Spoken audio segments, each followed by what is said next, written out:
धनंजय योगसन्न्यस्तकर्माणं ज्ञानसंच्छिन्न संशयम् आत्मवन्तं न कर्माणि निबध्नन्ति धनंजय।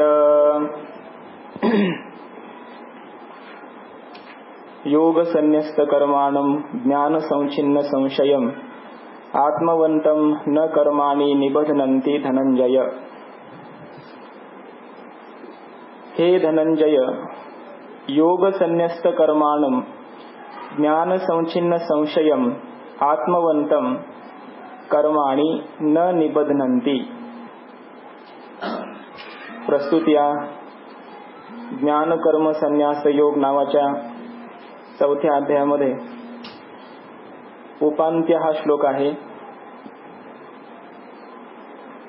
यथार्थ ज्ञान प्राप्त झाल्यानंतर अशा त्या महापुरुषाला कोणतेही कर्म बद्ध करू शकत नाहीत असं सांगणारा हा श्लोक आहे।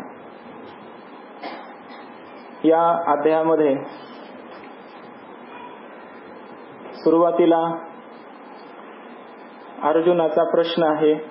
भगवंताने काही ज्ञानाची परंपरा सांगितली पहिल्या 3 श्लोकामध्ये की हा योग इमं विवस्वते योगम प्रोक्तवान हमव्ययम। हा योग आम्ही विवस्वानाला सांगितला। विवस्वान नावाच्या सूर्याने रवीने तो मनुला सांगितला। मनुः इक्ष्वाकवे अब्रवीत, मनुने तो इक्ष्वाकुला सांगितला। एवं परंपरा प्राप्तम, अशा परंपरेने अनेक राजर्षी ऋषी यांना जाणते झाले। त्यानंतर काही कालांतराने अनुष्ठातॄणाम कामोद्भवात, अनुष्ठान करणाऱ्यांच्याच ठिकाणी अनेक प्रकारच्या तृष्णा आकांक्षा सकामता निर्माण झाल्यामुळे हा जो निष्काम कर्मयोग आहे तो लुप्तप्राय अशा प्रकारचा झाला। आणि हाच योग मी आज तुला सांगत आहे। सह एवायम मया तेद्य योगः प्रोक्तः पुरातनः, अत्यंत पुरातन असणारा असा हा योग, तोच योग मी तुला सांगत आहे। असा 3 श्लोकामध्ये सुरुवातीला या परंपरेचा ज्ञानाचा विचार केला। त्यानंतर अर्जुनाचा प्रश्न आहे अपरम भवतः जन्म परम जन्म विवस्वतः। त्या प्रश्नाचं उत्तर सांगण्याच्या निमित्ताने त्यानंतर 4थ्या श्लोकापासून तर 17व्या श्लोकापर्यंत ईश्वर विचार आणि त्याबरोबर कर्म विचार सांगितलेला आहे की जो आपण विस्ताराने पाहिला।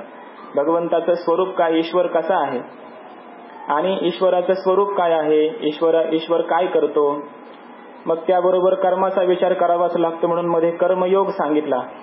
ईश्वर विचार आणि कर्मयोग या 2 गोष्टी 4थ्या श्लोकापासून तर 17व्या श्लोकापर्यंत एकत्र विचार यांचा झाला। त्यानंतर 18व्या श्लोकापासून तर 24व्या श्लोकापर्यंत कर्मातून जो मुक्त झालेला आहे असा जो जीवनमुक्त महापुरुष, त्याची 7 श्लोकामध्ये स्तुती केली, वर्णन त्याचं केलं, त्याची लक्षणं सांगितली। काय कर्मामध्ये अकर्म पाहणारा, अकर्मामध्ये कर्म पाहणारा, या सर्व 7 श्लोकामध्ये 18 ते 24 एवढ्या श्लोकामध्ये त्या ज्ञानी पुरुषाचं लक्षण वर्णन केलेलं आहे। त्यानंतर 25व्या श्लोकापासून तर 32व्या श्लोकापर्यंत काही यज्ञ सांगितले। ब्रह्मार्पणम ब्रह्महवीर इथपर्यंत त्या ज्ञानी पुरुषाचं वर्णन झालं। आणि मग काही द्रव्य यज्ञ जे आहेत, अनेक प्रकारची साधना, इंद्रियांचा निग्रह, मनाचा निग्रह, प्राणाचा निग्रह ज्यांच्याद्वारे होतो अशा प्रकारचे काही यज्ञ 13 प्रकारचे यज्ञ या श्लोकांमध्ये सांगितले। 25 ते 32 या श्लोकांमध्ये। त्यानंतर 33व्या श्लोकापासून तर या अध्यायाच्या शेवटच्या श्लोकापर्यंत, शेवटचाही श्लोक त्यात आला, 33 ते 42 या श्लोकांपर्यंत या सर्व श्लोकांमध्ये ज्ञानाचं वर्णन आहे। ज्ञान यज्ञ किती श्रेष्ठ आहे, का श्रेष्ठ आहे, त्या ज्ञानाची साधनं कोणती आहे, त्या ज्ञानाचं फल काय आहे, ज्ञानाचा महिमा काय आहे, ज्ञानाची फलश्रुती, सामर्थ्य काय आहे, हे संपूर्ण ज्ञानाचं वर्णन या 33 ते 42 या श्लोकांमध्ये केलेलं आहे। असा संपूर्ण या अध्यायाचा एक विभागणीपूर्वक विचार आहे। म्हणजे महत्वाचे 2 विषय यामध्ये आहेत, एक ईश्वर विचार, दुसरा कर्म विचार बरोबर तो, आणि दुसरा आहे ज्ञान योगाचा विचार। या 2 गोष्टी प्रामुख्याने या अध्यायामध्ये असल्यामुळे या अध्यायाला ज्ञान कर्म संन्यास योग अशा प्रकारचं नाव आहे। ज्ञानाचाही विचार आहे, ज्ञान योग आणि कर्म योग या दोन्ही प्रकारच्या योगांचा विचार या अध्यायामध्ये केलेला आहे। या प्रस्तुत श्लोकामध्ये ज्ञानाचं वर्णन करत असताना त्या ज्ञानाच्या प्राप्तीसाठीची जी साधनं लागतात ती पाठीमागे 3 साधनं सांगितली. प्रणिपातेन, परिप्रश्नेन, सेवया. ती बहिरंग साधनं असू शकतात म्हणून पुन्हा आत्यंतिक ऐकांतिक उपाय असलेले आणि अंतरंग असलेले असे श्रद्धावान, तत्परः आणि संयतेंद्रिय अशी पुन्हा 3 साधनं ज्ञानाची सांगितली. असं ज्ञान हे या साधनांच्या द्वारे प्राप्त झालं की त्याला पराशांती प्राप्त होते, परम मोक्ष प्राप्त होतो, असं हे ज्ञान आहे. म्हणून हे ज्ञान प्राप्त होण्यासाठी श्रद्धा हा अत्यंत महत्वाचा एक साधन आहे, उपाय आहे. श्रद्धा असणं अत्यंत महत्वाचं आहे. जर श्रद्धा नसेल तर काय होईल त्याचंही व्यतिरेकानं वर्णन केलं. जर अज्ञ असेल, अश्रद्धान असेल आणि संशयात्मा असेल तर असा जो पुरुष आहे त्याला कधीही इहलोकातील आणि परलोकातील सुखाची प्राप्ती होऊ शकत नाही. संशयात्मा विनश्यती, तो त्याचा संपूर्ण लोकांमध्ये सर्व ठिकाणी विनाशच होतो, त्याचं कधीही उत्कर्ष होऊ शकत नाही. असा तो जो संशयी पुरुष आहे त्याला होतं. म्हणून संशय न घेता श्रद्धा अंतःकरणामध्ये असली पाहिजे, अन्यथा हे ज्ञान प्राप्त होऊ शकत नाही. असं हे ज्ञानाचंच वर्णन चाललेलं आहे. असा श्रद्धावान होऊन, तत्परः होऊन, संयतेंद्रिय असा होऊन जेव्हा ज्ञान प्राप्त होतं तेव्हा त्या ज्ञानाच्या प्राप्तीनंतर मग मात्र सगळ्या कर्मांचा नाश होतो. हेही पाठीमागे जसं सांगितलं तसं इथे क्रियमान कर्माचा विचार या श्लोकामध्ये सांगितलेला आहे. एकदा असं ज्ञान झाल्याच्या नंतर त्या ज्ञानोत्तर स्थितीमध्ये, कालामध्ये, जीवनमुक्तीच्या कालामध्ये त्या ज्ञानी पुरुषाकडून जी कर्म घडतात ती कर्म त्याला कोणत्याही प्रकारच्या जन्माला, पुनरावृत्तीला कारण ठरू शकत नाहीत. अशा प्रकारचा क्रियमान कर्माचा विचार आहे. त्याला कोणत्याही प्रकारचे क्रियमान कर्म इथं ज्ञानोत्तर दशेमध्ये जे केल्या जाईल ते पाप पुण्य त्यापासून कधीही त्याला निर्माण करून जन्म मरण प्राप्त करून देऊ शकत नाही. न स पुनरावर्तते असं आहे. म्हणून तो मोक्ष स्वरूपालाच प्राप्त होतो. ज्ञानाने त्याची सगळी कर्म दग्ध झालेली असतात आणि त्या यथार्थ ज्ञान स्थितीला प्राप्त झाला असल्यामुळे त्याच्या अंतःकरणामध्ये कर्तृत्वाचा अभिमान कधीच राहत नाही. आणि कर्तृत्वाचा अभिमान नसल्यामुळे त्याला त्या क्रियमान कर्मापासून पाप पुण्याची प्राप्ती होऊ शकत नाही. दोन्ही प्रकारचे सुकृत आणि दुष्कृत, पुण्य पापे उभे विहाय असं म्हटलंय. दोन्ही प्रकारचे पाप आणि पुण्य तो त्यांना तो सोडून देतो. लागो नेदी पाप पुण्य अंगा अशा स्वरूपाचा तो होतो. आणि शेवटी प्रारब्ध कर्मणाम भोगादेव क्षय असं होऊन देहपातानंतर तो विदेह कैवल्यालाच प्राप्त होतो असं या श्लोकामध्ये वर्णन केलेलं आहे. योग संन्यस्त कर्माणम ज्ञान संचिन्न संशयम आत्मवंतम कर्माणी न निबध्नन्ति. त्याला कर्म बद्ध करू शकत नाहीत. कशा पुरुषाला? त्याची 3 विशेषणं दिलीत. पहिली गोष्ट योग संन्यस्त कर्माणम, योगेन संन्यस्तानी कर्माणी येन असं योग संन्यस्त कर्मा तम. त्या योग संन्यस्त कर्मा अशा पुरुषाला, योग म्हणजे ज्ञान योग असा अर्थ आहे. कारण ज्ञानयोगानेच सगळे कर्म खऱ्या अर्थाने संन्यस्त होऊ शकतात, नष्ट होऊ शकतात. म्हणून योग संन्यस्त कर्माण यथार्थ दर्शन रूप जो योग आहे, आचार्यांनी म्हटलंय आत्मा ईश्वर एकत्व दर्शन लक्षणेन ज्ञानेन योगेन अशा प्रकारच्या त्या ज्ञानयोगाच्या द्वारे किंवा परमार्थ दर्शन लक्षणेन योगेन संन्यस्तानी कर्माणी येन असा तो आहे. ज्ञानयोगाच्या द्वारा परमार्थ दर्शन, वास्तव दर्शन, आत्मदर्शन, ब्रह्मदर्शन ज्याला झालेलं आहे अशा पुरुष आहे हा. म्हणून यथार्थ या ज्ञानाच्या द्वारे, ब्रह्मज्ञानाच्या द्वारे ज्याने संपूर्ण कर्म संन्यस्त केलेले आहेत, म्हणजे कोणत्याही कर्माचा अहंकार तो आपल्या ठिकाणी घेत नाही, हाच कर्माचा संन्यास आहे. म्हणजे कर्म होत असताना सुद्धा हे कर्म मी करतो अशा प्रकारचा अभिमान सोडणं यालाच म्हणतात कर्म संन्यास. ज्ञानाने होणारा हा कर्म संन्यास आहे. ज्ञान कर्म संन्यास, ज्ञानाने होणारा हा कर्म संन्यास. म्हणून यथार्थ योग संन्यस्त कर्मानं ज्ञानयोगाच्या द्वारे ज्यानं संपूर्ण कर्मांना सोडलेलं आहे, अहंकार सोडलेला आहे, अशा पुरुषाला कर्माणी न निबध्नन्ति, कर्म कधी त्याच्याकडून होणारी जी काही इष्टानिष्ट कर्म असतील ती त्याला बद्ध करू शकत नाहीत, जन्म मरणाला कारण ठरू शकत नाहीत. दुसरा कोण आहे? ज्ञान संचिन्न संशयम. दुसरा म्हणजे तोच आहे हा, त्याचंच हे दुसरं विशेषण आहे. ज्ञान संचिन्न संशयम, ज्ञानेन संचिन्न संशय यस्य, ज्याचा ज्ञानाच्या द्वारे संपूर्ण संशय निवृत्त झालेला आहे ना, कोणताही संशयाच्या अंतःकरणामध्ये राहिलेला नाही अशा प्रकारचा जो आहे, संशय रहित झालेला म्हणजे संशय विपर्यय रहित असं दृढ अपरोक्ष ज्ञान ज्याला झालेला आहे, अशा प्रकारचा जो पुरुष आहे त्या पुरुषाला मात्र कर्माणी न निबध्नन्ति. आत्मवंतम कर्माणी न निबध्नन्ति. आत्मवंतम याचा अर्थ एक अर्थ असा होतो आत्मवान म्हणजे आत्मज्ञानी असाही काही ठिकाणी अर्थ केलेला आहे. पण भाष्यकारांनी याचा अर्थ आत्मवंतम याचा अर्थ आत्मज्ञानी असा अर्थ न करता आत्मवंतम नाम अप्रमत्तम असा अर्थ केलेला आहे. कारण आत्मवंतमचा अर्थ ज्ञानयोगी किंवा ज्ञान ज्याला झालेला आहे असा अर्थ केला तर ज्ञान संचिन्न संशयम हे या ठिकाणी आलेलंच आहे. ते ज्ञानाने संशय निवृत्त झाले याचा अर्थ ज्ञान झालेलंच आहे. पुन्हा आत्मवंतम म्हणजे ज्ञान झालेला असा अर्थ करण्याची आवश्यकता नाही. म्हणून आत्मवंतमचा अर्थ केला जो कधीही प्रमाद करीत नाही अशा प्रकारचा. अप्रमत्तम कधीही प्रमाद न करणारा अप्रमत्त ज्याला ब्रह्मज्ञान झालं तोच खरा अप्रमादी आहे. तोपर्यंत सगळे प्रमादीच आहेत. म्हणून याला ब्रह्मज्ञान झालेलं आहे म्हणून हा खरा अप्रमत्त पुरुष आहे. कधीही यानं प्रमाद केला नाही असा हा झालेला आहे. कारण जेवढे काही पातक आहेत ती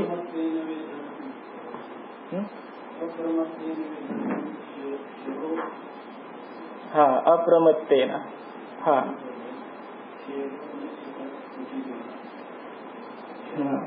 शर म्हणजे आत्मा हा शर आहे तिथे सांगितलं ना. ओंकार हा धनुष्य आहे, आत्मा हा बाण आहे आणि ब्रह्म त्याचा वेध आहे म्हणजे लक्ष्य आहे. अप्रमत्तेन चेतसा वेद्धव्य असं तत्तन्मय भवेत. अप्रमत्त होऊन त्यानं म्हणजे कोणत्याही साधना करत असताना कोणत्याही प्रकारचा प्रमाद न करता प्रमाद ज्याने केलेला नाही अशा प्रकारचा हा आहे आत्मवंतम अप्रमत्तम प्रमाद न केलेला. आणि खरा अप्रमादी तोच की ज्याला ब्रह्मज्ञान झालेलं आहे.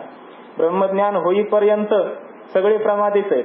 कारण तोपर्यंत देह मी आहे अशा प्रकारची भावना अंतःकरणामध्ये असते आणि देह मी आहे ही धारणा जोपर्यंत आहे ही धारणाच मुळामध्ये अप्रमादी अशा प्रकारची धारणा आहे. हीच सर्वात मोठी चूक आहे. प्रमाद म्हणजे चूक ही सर्वात मोठी चूक आहे. तो खरा आत्महत्यारी अशा प्रकारचा सांगितलेला आहे. असुर्या नामते लोका अंधेन तमसा वृताः तांस्ते प्रेत्यावे गच्छन्ति एकेच आत्महनो जनाः आत्महनः जनाः आत्मानं हन्तेति आत्महनः प्रमादशीलाः जे प्रमाद करून आत्म्या स्वरूप देहालाच आत्मा म्हणणारे अशा प्रकारचे खऱ्या स्वरूप आत्मस्वरूपाची हानी करणारे परिच्छिन्नत्वाने आत्मदर्शन करणारे असे जे आहेत ते खरे आत्महत्यारे आहेत. मी देह म्हणणारे खरे आत्महत्यारे आहेत. ते खऱ्या अर्थाने प्रमादी अशा प्रकारचे आहेत. ज्ञानी पुरुषाचं वर्णन आहे. म्हणून इथला प्रमाद सुद्धा हा जो आहे हा साधन दशेतला नाही. हा जो प्रमाद अप्रमत्तता आहे ही खरी ज्ञानोत्तर आहे. म्हणजे ज्ञान प्राप्त झालेला आहे म्हणून हाच खरा अप्रमत्त पुरुष आहे. असा हा असल्यामुळे या पुरुषाला कर्माणी न निबध्नन्ति. प्रमाद करणं म्हणजे काय? ज्ञानयोगाच्या द्वारे कर्माचा संन्यास न करणं. हे जे वरचे दोन विशेषण आहेत त्यांचा व्यतिरेकाने विचार केला तर प्रमाद म्हणजे काय हे लक्षात येईल आणि सरळ विचार केला तर अप्रमाद म्हणजे काय हे लक्षात येईल. योग संन्यस्त कर्म आहे कारण ज्ञान संचिन्न संशयम असा आहे आणि ह्या दोन्ही लक्षणांनी युक्त आहे म्हणून तो आत्मवंतम आहे. आत्मवान अशा प्रकारचा आहे म्हणून तो अप्रमादी आहे. याचा अर्थ असा होतो की ज्ञानयोगाच्या द्वारे यथार्थ दर्शनाच्या द्वारे ज्याने कर्मांचा संन्यास केला नाही म्हणजे मी करता मी भोगता असं म्हणणारा आहे, कर्म मी करणारा असं म्हणणारा जर असेल तर तोच प्रमाद आहे. पण हा तसा नाही. याने योगाच्या द्वारे ज्ञानाच्या द्वारे संपूर्ण कर्मांचा संन्यास घेतलेला आहे म्हणून हा खरा आत्मवान आहे, अप्रमादी आहे. ज्ञान संचिन्न संशयम यथार्थ आत्मज्ञानाच्या द्वारे संपूर्ण संशयांची निवृत्ती करणं हेच खरं अप्रमत्तेचं लक्षण आहे. आणि जर असा नसेल संशय अंतःकरणामध्ये असणं हेच प्रमत्तेचं लक्षण आहे. प्रमाद करणं आहे म्हणून याच्या अंतःकरणामध्ये कसलेही संशय नाहीत म्हणून खरा अप्रमादी हाच आहे. असा हा आत्मवंतम आत्मवान आहे, अप्रमादी आहे. आणि असा असल्यामुळे कोणत्याही प्रकारचा कर्तृत्व भोक्तृत्व अंतःकरणात नसल्यामुळे यथार्थ दर्शन झालं असल्यामुळे हा आत्मवान असा आहे. आणि त्यामुळे कर्माणी न निबधनंती, याला कर्म कधीही बद्ध करू शकत नाहीत. म्हणजे इष्टानिष्ट फलप्रद अशा प्रकारचे होऊ शकत नाहीत. लोकांतराची प्राप्ती किंवा पुन्हा जन्माची प्राप्ती करून देण्यासाठी ते समर्थ होऊ शकत नाहीत. दग्ध बीज न्यायाने, ज्याप्रमाणे एकदा ते बीज भाजलं की त्यापासून पुन्हा अंकुराची उत्पत्ती होत नाही, ते फक्त खाण्याच्या कामाचं राहतं. तसं एकदा ज्ञान झालं की त्यानंतरची जी कर्म आहेत ती दग्ध कर्म आहेत, संन्यस्त कर्माने, संन्यस्त सगळी ती कर्म आहेत. आणि अशी असल्यामुळे ती कर्म त्यापासून पाप आणि पुण्य उत्पन्न करून देऊन त्या साधकाला जन्म मरणाला कारण ठरू शकत नाहीत. म्हणून म्हटले कर्माणी न निबधनंती. यावर ज्ञानोबराय भाष्य करतात. ऐसा जरी थोरावे तरी उपाये एके आंगवे, जरी हाती होय बरवे ज्ञान खड्ग. ऐसा जरी थोरावे. आता या ओवीचा या श्लोकाच्या वरच्या ओवीशी संबंध आहे. हृदयी हाची न समाये, बुद्धी ते गिवसोनी ठाये, वेत संशयात्मक होये लोकत्रय, ऐसा जरी थोरावे. हा जो संशय आहे त्या संशयाचंच वर्णन केलेलं आहे. हृदयी हाची न समाये, हृदयामध्ये हा सामावत नाही. संशय हृदयामध्ये अशा पुरुषाच्या घर करून जातो. बुद्धी ते गिवसोनी ठाये, बुद्धीमध्ये हा संशयच आहे. अनेक प्रकारचे त्याचे जे निश्चय आहेत ते संशयपूर्वकच निश्चय होतात, म्हणून बुद्धीमध्ये हा संशयच बसलेला आहे. ते तर संशयात्मक होय. हृदयामध्ये मनामध्येच संशय असल्यामुळे त्याच्या इंद्रियातही तो संशय आला. इंद्रियांच्याद्वारे तो जे काही पाहिल जिकडं तिकडं सर्वत्र, त्याला सर्व लोकत्रय संशयात्मक अशा प्रकारचं झालेलं आहे. त्याचा संशय एवढा मोठा थोरावला, मोठा झाला, वाढला. ऐसा जरी थोरावे, हा संशय एवढा मोठा जरी थोरावला, मोठा झाला, वाढला तरी सुद्धा तरी उपाये एके आंगवे, एका उपायाने मात्र हा स्वाधीन होऊ शकतो, स्वाधीन होतो. त्याला त्याची निवृत्ती आपल्याला करता येते, त्याला ताब्यात घेता येतं आपल्या. उपाये एके अंगवे, एका उपायाच्या द्वारे त्या संशयाचा छेद आपण करू शकतो. कोणतं ते आहे? ज्ञान संचिन्न संशयम, जरी हाती होय बरवे ज्ञान खड्ग. जर ज्ञान खड्ग आपल्या हातामध्ये असेल, ज्ञानरूपी तलवार आपल्या हातामध्ये जर असेल, तर या हातामध्ये म्हणजे ज्ञान रूपी तलवार अंतकरणामध्ये असली पाहिजे. ज्ञानरूपी तलवार अंतकरणरूपी हातामध्ये जर असेल तर त्या अंतकरणातच हा संशय आहे. बुद्धी ते गिवसोनी ठाय, त्या बुद्धीचा निश्चय जर ज्ञानाचा झाला, ज्ञान त्या बुद्धीला झालं, बुद्धी निश्चय आत्मज्ञान असं जर झालं, तर त्या बुद्धीमध्येच असलेला जो संशय आहे त्या संशयाचा छेद होतो. जरी हाती होय बरवे ज्ञान खड्ग, ज्ञानरूपी तलवार जर अंतकरणरूपी हातामध्ये असेल तर खऱ्या अर्थात बरवे ज्ञान खड्ग, इथंही ते ज्ञान पैगा बरवे, असं हे बरव ज्ञान असलं पाहिजे. म्हणजे दृढ असलं पाहिजे, यथार्थ असलं पाहिजे, उत्तम असलं पाहिजे. ज्या ज्ञानाने कैवल्याची प्राप्ती होते असंच ते असलं पाहिजे. पुन्हा कसल्याही प्रकारचे संशय विपर्य अंतकरणात नसलेलं अशा प्रकारचं यथार्थ दृढ अपरोक्ष ब्रह्मज्ञान असलं पाहिजे. असं असलेलं ते जे ब्रह्मज्ञान आहे ते बरोबर ब्रह्मज्ञान तेच या संशयाचा नाश करू शकतं, त्या संशयाची निवृत्ती करू शकतं. हा ते एकमेव उपाय आहे संशयाच्या निवृत्तीचा. तरी तेने ज्ञानशस्त्रे तिखटे, निखळू हा निवटे, मग निशेष खटा फिटे मानसीचा.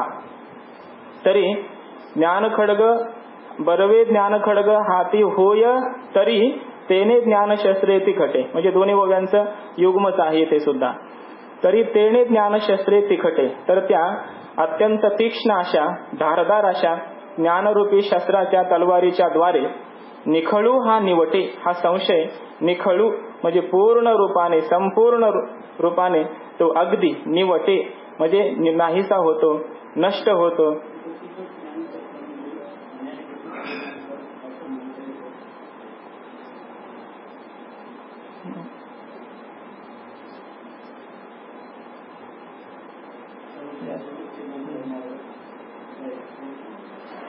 हा चालेल, काय करता येईल. ज्ञानशस्त्रे तिखटे, तीक्ष्ण असं असलेलं हे ज्ञानशस्त्र. कारण संशयाच्या निवृत्तीसाठी मनन सांगितलेलं आहे. मनन यौक्तिक चिंतन करावं लागतं. यौक्तिक चिंतन करून पुन्हा सर्व प्रकारचे प्रमेय असंभावना प्रमाण असंभावना गेलेले आहेत. म्हणून यौक्तिक चिंतनाच्याही द्वारे श्रौत चिंतन तर आहेच आहे आणि श्री गुरु कृपापूर्वक ब्रह्मज्ञान झालेलं आहे.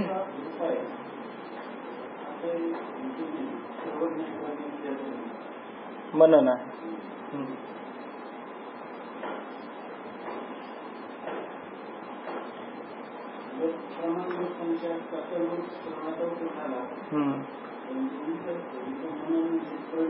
प्रमेयगत संशय. प्रमेयगत संशयाच्या निवृत्तीसाठी मनन पाहिजे. प्रमाणगत संशयाच्या निवृत्तीसाठी श्रवण पाहिजे. आणि विपरीत भावनेच्या निवृत्तीसाठी निदिध्यासन पाहिजे. आणि हे श्रवण, मनन आणि निदिध्यासन करून ते ज्ञान परिपक्व होणं, हेच ज्ञानशास्त्र तिखट होणं आहे. हे दोन्ही तिन्ही पाहिजे. हीच त्या ज्ञानाची धार आहे.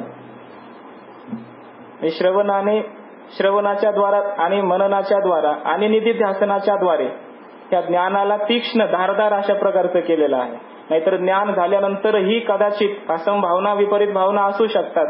ते ज्ञानशास्त्र तिखट नाही. ते म्हणजे तीक्ष्ण नाही. ते ज्ञानशास्त्र ते संशयाची निवृत्ती करण्यासाठी ते समर्थ असं होऊ शकत नाही. ज्ञानशास्त्र तीक्ष्ण होण्यासाठी पूर्णपणाने जो संशय असेल त्या संशयाच्या निवृत्तीसाठीचं ते साधन करून त्या ज्ञानाला तीक्ष्ण बनवावं लागतं. दृढ करण्यासाठी, तीक्ष्ण करणं म्हणजे दृढ करणं. त्या दृढ करण्यासाठी श्रवण करावं लागेल, मनन करावं लागेल. आत्मावारी द्रष्टव्यः, श्रोतव्यः, मंतव्यः, निदिध्यासितव्यः, हे सर्व करणं. आणि हे सगळं झाल्याच्या नंतर ते ज्ञानशास्त्र इतकं तीक्ष्ण होतं की त्याच्यामध्ये पुन्हा कसलाच संशय राहत नाही ना विपरीत भावना राहत नाही, असं ते होतं. म्हणून ज्ञानाची तीक्ष्णता म्हणजे श्रवण, मनन, निदिध्यासन ही साधनाची परिपूर्ती, परिपूर्ण साधन होणं. तेने ज्ञानशास्त्रे तिखटे, असं या तीक्ष्ण ज्ञानशास्त्राच्या द्वारे निखळू हा निवटे. संपूर्ण निखळ परिपूर्णपणाने हा संशय निवटे, नष्ट होतो, नाहीसा होतो. पुन्हा संशय अंतःकरणामध्ये येत नाही. किती येत नाही? इतका पक्का निश्चय होतो की त्या निश्चयाची सुद्धा पुन्हा गरज राहत नाही. इतका पक्का निश्चय त्याचा होतो. संशयाची निवृत्ती निश्चयाने होऊन जाते आणि शेवटी हा निश्चय सुद्धा राहत नाही. बुद्धी निश्चय आत्मज्ञान होतं आणि शेवटी मग हाची निश्चय माझा आणि परिमी निश्चयाहुनी दुजा अशा स्थितीला प्राप्त होतं. पंचदशीकार म्हणतात त्याचा निश्चय कसा असतो? देहात्मज्ञान व ज्ञानम देहात्मज्ञान बाधकम आत्मन्येव भवेद यस्य स निच्छन्नपि मुच्यते. देहात्मज्ञानवत ज्ञानम, हे जे ज्ञान आहे ते कसं आहे? एखाद्या अज्ञानी पुरुषाला ज्याप्रमाणे मी देह आहे हे संशय विपर्य रहित ज्ञान असतं. त्याला मी देहच आहे याविषयी त्याला संशयच नसतो काही. पक्का त्याला ते म्हणत सुद्धा नाही मी देह आहे, म्हणायची काय गरज आहे, देह आहेच आहे मी, असा पक्का निश्चय असतो अज्ञानी पुरुषाचा. तसा ज्ञानी पुरुषाला आत्मनियव भवेद यस्य, ज्याला आत्मस्वरूपाच्या विषयी असं ज्ञान झालेलं असतं, म्हणजे निश्चय करण्याची गरज राहत नाही, इतका पक्का निश्चय होतो. मी ब्रह्म आहे, आहेच आहे, म्हणायची काय गरज आहे? मी मनुष्य आहे असं म्हणायची गरज आहे का? मी पुरुष आहे असं म्हणायची गरज आहे का? आहेच आहे. तसं मी ब्रह्मच आहे, स्वरूपानं नित्य मी ब्रह्मच आहे, मी ब्रह्म आहे असं म्हणायची तरी काय गरज आहे? इतका पक्का निश्चय होतो. आणि असा पक्का निश्चय झाल्याच्या नंतर खरं हे ज्ञानशास्त्र आहे, खरंच इतकं दृढ होतं आणि त्यामुळे मग कोणताही संशय अंतःकरणामध्ये राहत नाही. निखळू हा निवटे, हे निखळ निवटणं आहे. म्हणजे या संशयाच्या निवृत्तीच्या साधनासह याची निवृत्ती होणं, हे खरं निखळ निवटणं आहे. म्हणजे संशय निवृत्त झाला ही सुद्धा अंतःकरणात भावना राहिली नाही, इतका निवृत्त झाला संशय. संशय निवृत्त झाल्याची जाणीव सुद्धा राहिली नाही, इतका सहज निवृत्त झाला, सहज जागृतीमध्ये आला. त्यामुळे निखळू हा निवटे. मग निशेष खता फिटे मानसीचा, आणि मग खऱ्या अर्थाने मानसीचा, मनामध्ये असलेली जी खता म्हणजे दुःख आहे, क्षत आहे, आतापर्यंतचे अनेक प्रकारचे जे दुःख होते, कष्ट होते, श्रम होते, क्लेश होते, हे संपूर्ण अंतःकरणाचे श्रम निशेष फिटे, पूर्ण रूपाने निशेष म्हणजे काही शिल्लकच राहिले नाही, थोडं सुद्धा त्यांचे राहिलं नाही, जाणीव सुद्धा राहिली नाही दुःखाची. अशी दुःखाची निवृत्ती तर झालीच झाली, पण दुःखाच्या निवृत्तीची जाणीव सुद्धा राहिली नाही. आता आमचं दुःख गेलं ही सुद्धा अंतःकरणात जाणीव राहिली नाही. जोपर्यंत दुःख गेलं आमचं असं म्हणत आहे तोपर्यंत दुःखाची जाणीव आहे.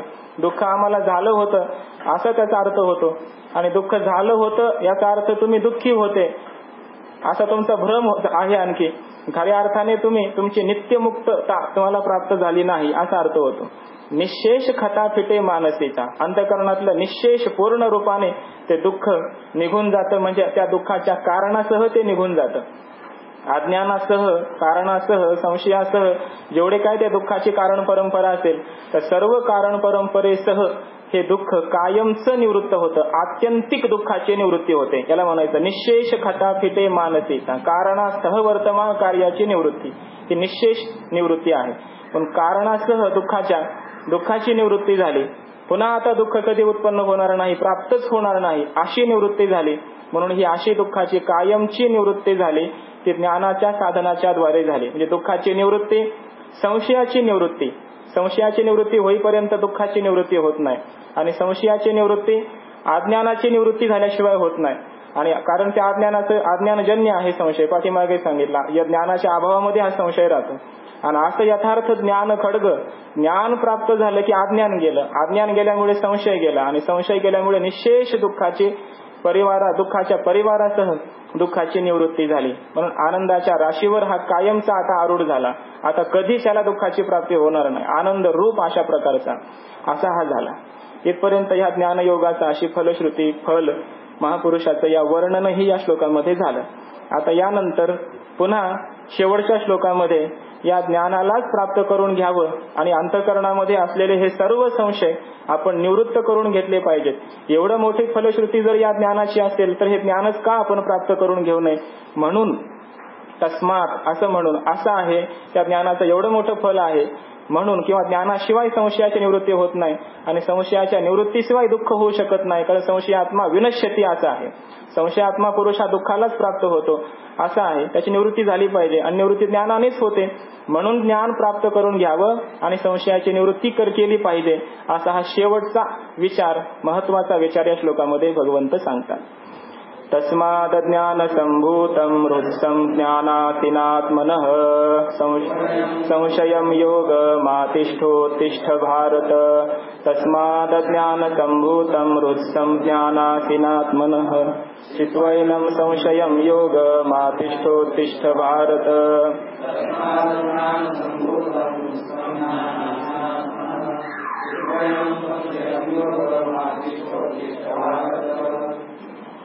तस्मात् अज्ञान संभूतम हृत्स्थं ज्ञानासिना आत्मनः चित्वा एनं संशयं योगम आतिष्ठ उत्तिष्ठ भारत.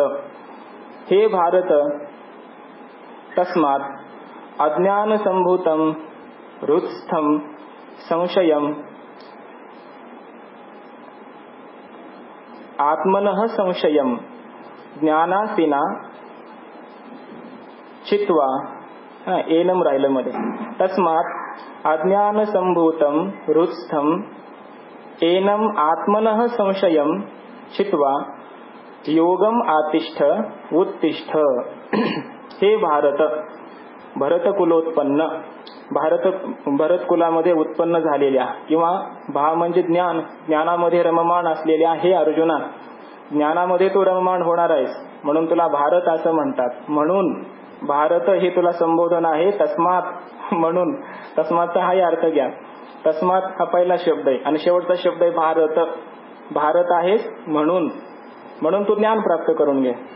तस्मात अज्ञान संभूतम, अज्ञानापासून उत्पन्न झालेला, हृत्स्थं हृदयामध्ये असलेला, आत्मनः एनम संशयम आपल्या स्वतःच्या या संशयाला, आपल्या स्वतःच्या, आत्मनः म्हणजे स्वस्य असा अर्थ केलाय, स्वतःच्या, आणि याचा अर्थ आत्मविषयक अशा आपल्या आत्मस्वरूपाच्याच विषयी असलेल्या या संशयाला छित्वा छेद करून, त्याचा नाश करून, एनम संशयम छित्वा योगम आतिष्ठ या ज्ञानयोगावर आरूढ हो, किंवा नाही योगमचा अर्थ कर्मयोगम असा केला या ठिकाणी. ज्ञानयोगम म्हणजे सम्यक उपायक कर्मानुष्ठान रूपम योगम, ज्ञानरूपी योग, या सम्यक दर्शन रूपी ज्ञानाचा उपाय असलेला असा योग म्हणजे कर्मयोग. अशा या कर्मयोग रूपी साधनावर आरूढ हो. आतिष्ठ, आतिष्ठ म्हणजे कुरु, हा कर्मयोग कर, कर्मयोगावर आरूढ हो. आणि उत्तिष्ठ, आता सध्या कर्मयोगावर आरूढ हो. आणि उत्तिष्ठ म्हणजे उठ, उठ म्हणजे उठून युद्धाला तयार हो आणि युद्ध कर असं सांगतात. पहिली गोष्ट अज्ञान संभूतम, अज्ञानामुळे हा संशय उत्पन्न होतो. संशयाचं कारण आहे अज्ञान, आणि अज्ञानाची निवृत्ती ज्ञानाशिवाय होत नाही. म्हणून ज्ञान प्राप्त करून घ्यावं. हृदस्थम हृदयामध्ये आहे. हृदयामध्ये ज्ञान झालं पाहिजे, ते स्थिर झालं पाहिजे, दृढ असलं पाहिजे, तीक्ष्ण असलं पाहिजे. तेव्हा हृदयातील त्या अज्ञानाची संशयासह निवृत्ती होईल. आणि मग आत्मनः संशयम, आत्म्याच्या विषयी असलेल्या या संशयाचा तू निवृत्ती कर चित्वा, आणि या कर्मयोगावर आरूढ हो. योग शब्दाचा अर्थ कर्मयोग असा इथं केला. त्याचं कारण आहे पुढे अर्जुन 5व्या अध्यायाच्या सुरुवातीला प्रश्न विचारणार आहे की काय पहिला श्लोक, संन्यासम कर्मणांचे कृष्ण पुनर्योगंच शंसती, हाच आहे ना. संन्यासम कर्मणाम, कर्मणाम संन्यासम आणि पुन्हा योगमच्या शंसती. याच अध्यायामध्ये 4थ्या अध्यायामध्ये ज्ञानयोगाचं वर्णन केलं. सर्व यज्ञापेक्षा ज्ञानयोग श्रेष्ठ आहे. आणि पुन्हा सांगायला लागला म्हणजे कर्मणाम संन्यासम, कर्माचा संन्यासही तो योग संन्यस्त कर्माणम वर्णन करून तो सांगितलं मागच्या अध्यायामध्ये. आणि पुन्हा म्हणतो की पुन्हा योगंच शंससी, योगम आतिष्ठ, कर्मयोगावर आरूढ हो. पुन्हा असं म्हणतो म्हणजे वर्णन केलं कर्म संन्यासाचं, ज्ञानयोगाचं, आणि मला उपदेश करताना मात्र म्हणतो कर्मयोगाचं अनुष्ठान कर. पुन्हा योगाचं वर्णन करायला लागला. असं का करतो? दोन्ही जर ज्ञानयोग श्रेष्ठ असेल तर मला ज्ञानयोगच सांग ना, मग कर्मयोगाचं का सांगतो अनुष्ठान करायला? असा प्रश्न पुढे अर्जुन विचारणार आहे. म्हणून त्या संगतीला धरून इथे अर्थ केलाय सर्व भाष्यकारांनी. योगम आतिष्ठ म्हणजे कर्मयोगाचं अनुष्ठान कर, असा भगवान परमात्मा त्याला उपदेश करतात. या शब्दाला पकडून पुढे शंका आहे त्याची अर्जुनाची. योगम आतिष्ठ, उत्तिष्ठ, आणि उठ म्हणजे युद्धाय उत्तिष्ठ, युद्धा करता उठ, आणि या ठिकाणी युद्ध कर, असा पहिला या शेवटच्या श्लोकाचा अर्थ आहे. तस्माद ज्ञान संभूतम हृत्स्थम ज्ञानासीनात्मनः चित्वैनम संशयम योगम आतिष्ठ उत्तिष्ठ भारत. हरि ओम तत्सदिति श्रीमद्भगवद्गीतासु उपनिषत्सु. ओम तत्सत हे कोणत्याही कार्याच्या सुरुवातीला, मध्ये आणि शेवटी म्हटलं जातं. 17व्या अध्यायामध्ये याचा विचार आलेला आहे. श्रीमद्भगवद्गीतासु उपनिषत्सु, श्रीमद्भगवद्गीता रूपी या उपनिषदामधील ब्रह्मविद्यायाम, ब्रह्मविद्या आहे ही, योगशास्त्र आहे, अनेक प्रकारची साधनं सांगणारं शास्त्र आहे. श्रीकृष्णार्जुन संवादामधील ज्ञान कर्म संन्यास योग नावाचा हा 4था अध्याय या ठिकाणी समाप्त झाला. या कारणे पार्था उठी वेगी वरवता नाशू करोनी हृदयस्था संशयासी. या कारणे पार्था, हे अर्जुना, या कारणे म्हणून. तस्मात हा पहिला शब्द श्लोकातला, आणि शेवटचा आहे भारत. ज्ञानोबराय संबोधन देतात, हे पार्था, हे पृथापुत्र अर्जुना, या कारणे म्हणून हे अर्जुना, वेगी वरवता उठी, वेगानं आता वर उठ, नाशू करोनी हृदयस्था संशयासी, हृदयस्था संशयासी नाशू करोनी वेगी वरवता उठी. या हृदयामध्ये असलेल्या संशयाचा छेद करून, नाश करून वेगाने आता उठ, वर उठ. म्हणजे हा त्या रथाच्या खाली उडी मारून बसलेला आहे ना, अजून नाही उठलेला हा, म्हणून उत्तिष्ठ असं म्हटलेलं आहे. तसा ते आणखी बसलेला, युद्ध नाही करायचं म्हणून बसलेला. पण उठी वेगी वरवता, आता वेगानं उठ. आतापर्यंत कर्मयोग सांगितला, ज्ञानयोग सांगितला, सगळं वर्णन धर्म सांगितलं, कर्म सर्व वर्णन करून झालेलं आहे. आता तरी उठी वेगी, वेगानं आता उठ आणि युद्धासाठी तयार हो. युद्धाय कृत निश्चय, युद्धासाठी निश्चय कर आणि आता उठ, कर्मयोगाचं अनुष्ठान कर. तुला मात्र कर्मयोगच केला पाहिजे, जरी ज्ञानयोग श्रेष्ठ असला तरी तुला मात्र कर्मयोगच करावा लागेल. कारण सध्या तुला कर्मयोग करणं प्राप्तव्य आहे, तुझा अधिकार त्यातच आहे. कारण सर्व मुमुक्षूंचं प्रतिनिधित्व केलेलं आहे अर्जुनाने, त्याच्या निमित्ताने कर्मयोगाचा अधिकारी जो असेल त्याच्यासाठीच हे केलेलं वर्णन आहे. म्हणून उठी वेगी वरवता नाशू करोनी हृदयस्था संशयासी, हृदयस्थ संशयाचा नाश करून टाक आणि वेगानं उठ. ऐशे सर्व ज्ञानचा बापू, जो श्रीकृष्ण ज्ञान देपू, तो म्हणतसे सकृपू ऐके राया. बरं, दुसरी गोष्ट अशी आहे बघा, या पहिल्या ओवीमध्ये उठायला सांगितलेलं आहे, वेगी उठी वेगी वरवता. पण कधी? नाशू करूनी हृदयस्था संशयाशी, हृदयस्थ संशयाचा नाश करून मग वरवता उठी, असं वाक्य आहे ना, सरळ सरळ अन्वयपूर्वक. म्हणजे अगोदर हृदयस्थ सर्व संशयांचा नाश केला पाहिजे आणि मग कर्मयोगाचं अनुष्ठान करण्यासाठी उठ असं म्हटलेलं आहे. म्हणजे संशयाचा नाश करण्यासाठी ज्ञान प्राप्त झालं पाहिजे, हे तर वर सर्व सांगितलेलं आहे. म्हणजे ज्ञान प्राप्त झाल्याशिवाय संशय निवृत्त होत नाही, आहे की नाही. मग ज्ञानाने जर संशय निवृत्त झालेला, पूर्ण संशय निवृत्त झाला, आहे की नाही, आणि पुन्हा उठी वेगी वरवता असा उपदेश केलेला आहे. पुन्हा युद्ध कर असं म्हणणं आहे. म्हणजे ज्ञानोबरायांनी याच्याकरता आहे ना, हे म्हणजे माऊलींची जी भाषा शैली आहे किंवा माऊलींचे जे सिद्धांत आहेत हे अपूर्व अशा प्रकारचे माऊलींनी इथे हे बांधणी अशी केलेली आहे. म्हणजे यथार्थता अशी सांगितलेली आहे की असं नाही की तुझा अधिकार कर्मयोगातच आहे म्हणून तू उठ, असा अर्थ नाही केला माऊलींनी. ज्ञान प्राप्त करून घे, संशयाची निवृत्ती करून टाक आणि ज्ञान जरी झालं, मुक्त जरी झाला तरी सुद्धा तुझं प्राप्तव्य कर्म तुला आता समोर युद्ध करणं आहे तरी तू हे कर्म कर. म्हणजे ज्ञानोत्तर दशेमध्ये सुद्धा यथार्थ विहित अशा प्रकारच्या शास्त्राचं अनुष्ठान केलं पाहिजे. विहित शास्त्राने सांगितलेल्याच अशा कर्माचं अनुष्ठान झालं पाहिजे, हे ज्ञानोबरायांचं मनोगत आहे. म्हणून जरी तुला ज्ञान झालं असलं ना, झालं असेल तर नाही, ज्ञानच अगोदर करून घे उलट. कारण शब्दच तसे बघा, माऊली म्हणतात की अगोदर नाशू करून हृदयस्था संशयाशी, अगोदर संशयातले संपूर्ण हृदयातले संपूर्ण संशय निवृत्त करून टाक ज्ञानास्ती ना, ज्ञानरूपी शस्त्राच्या द्वारे, आणि मग उठी वेगी वरवता, मग वेगानं उठ. म्हणजे निसंशय होऊन, कर्तृत्वाचा अहंकार सोडून, फलासक्ती सोडून, ज्ञानरूप असा होऊन, आत्मस्वरूप अशा प्रकारचा होऊन मग निसंशय मोकळ्या मनानं युद्ध कर. त्या युद्धामध्ये मग तुला काय सुखदुःखे समय कृत्वा अशा प्रकारचं होऊन जाईल, असं माऊलींचं मनोगत दिसतंय. बरोबर आहे. लोकसंग्रहासाठी तुला करून केलं पाहिजे असं ज्ञान संपादन करून लोकसंग्रहासाठी करून केलं पाहिजे आणि असं भगवंताचं मनोगत आहे. दुसरं असं म्हणता येईल का याच्यामध्ये सगळ्यात संशयाचा नाश कर, तर मग तो कृतकृत्यच झाला ना. जे ज्ञान म्हणजे दृढ अपरोक्ष ज्ञान तू करून घे असं जर आपण म्हटलं तर मग त्याला वरवता आणि नाशू करी सर्व हृदयस्था संशयाची असं म्हणलं तर मग त्याला कर्मयोग करण्याचं कृतकृत्य झालेलं आहे. त्याला पुन्हा काही विधान करायचं काही कारण नाही, कारण तो विधिविधानातून मुक्त झालेलाच पुरुष आहे. आणि तरी त्याला सांगतं तर एक लोकसंग्रहासाठी सांगतं असं अर्थ झाला.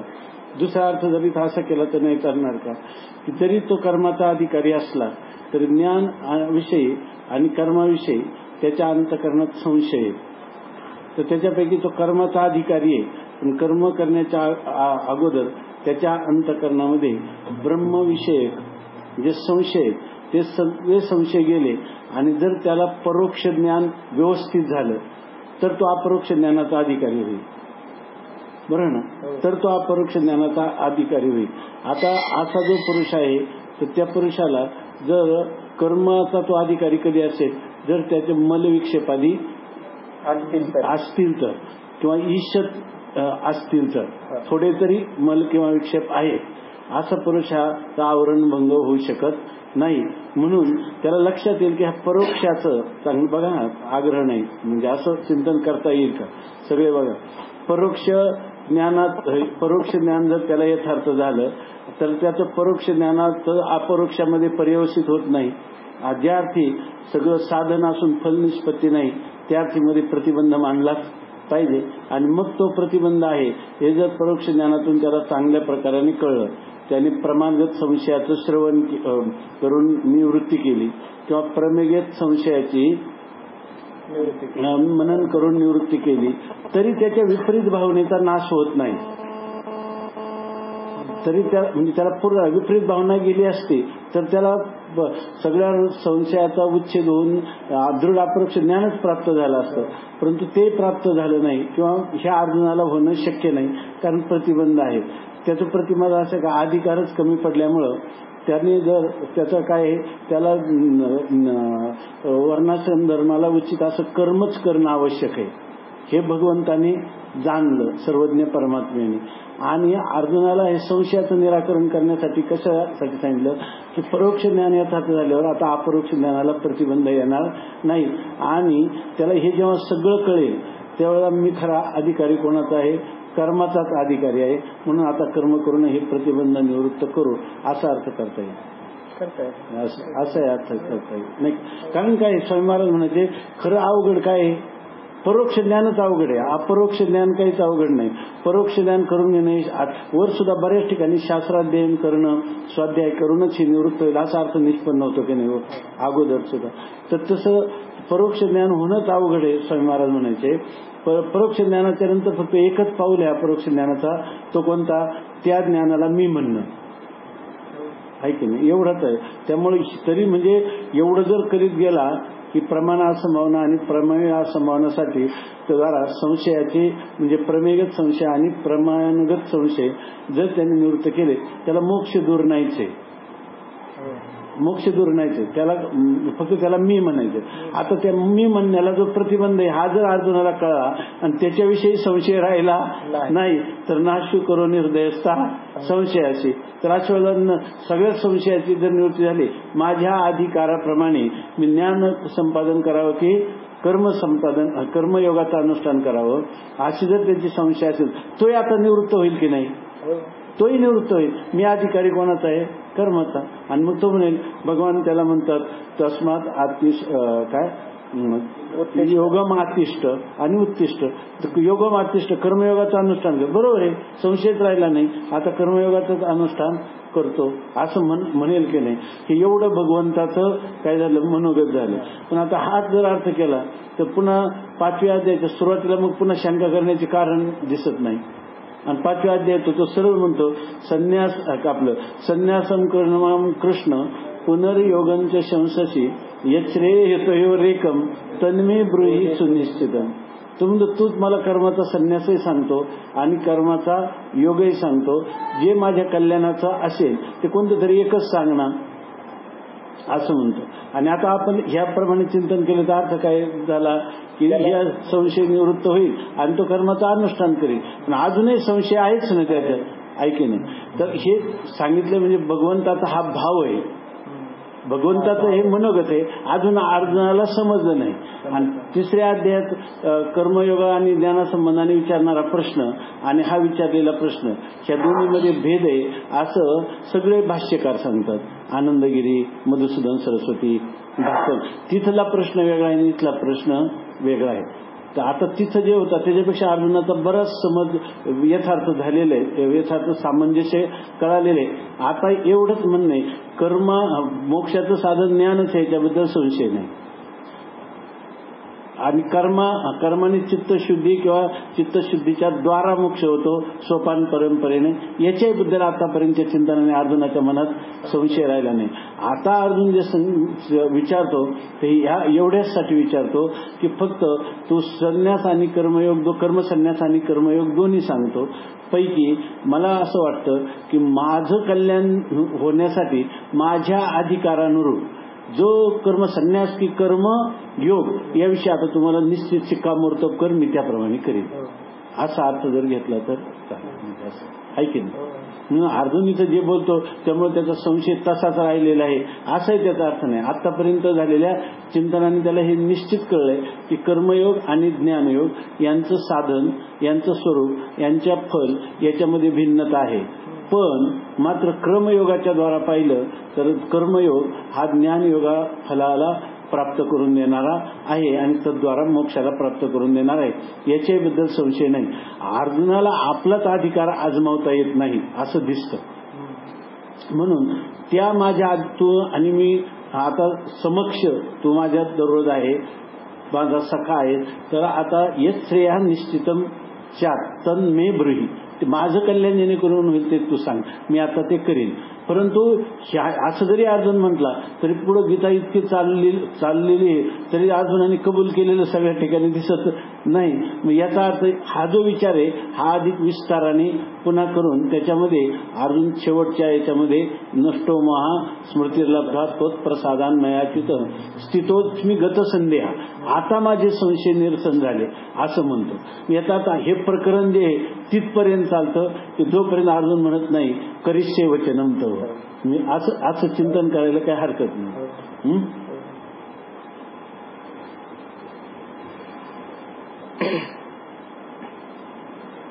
या कारणे पार्था उठी वेगी वरवता नाशू करोनी हृदयस्था संशयाचे. जरी अर्जुनाला संशय असो की नसो एवढे, पण सामान्य साधक जीवनात येणारे सगळे संशयाचं प्रतिनिधित्व अर्जुन करतो.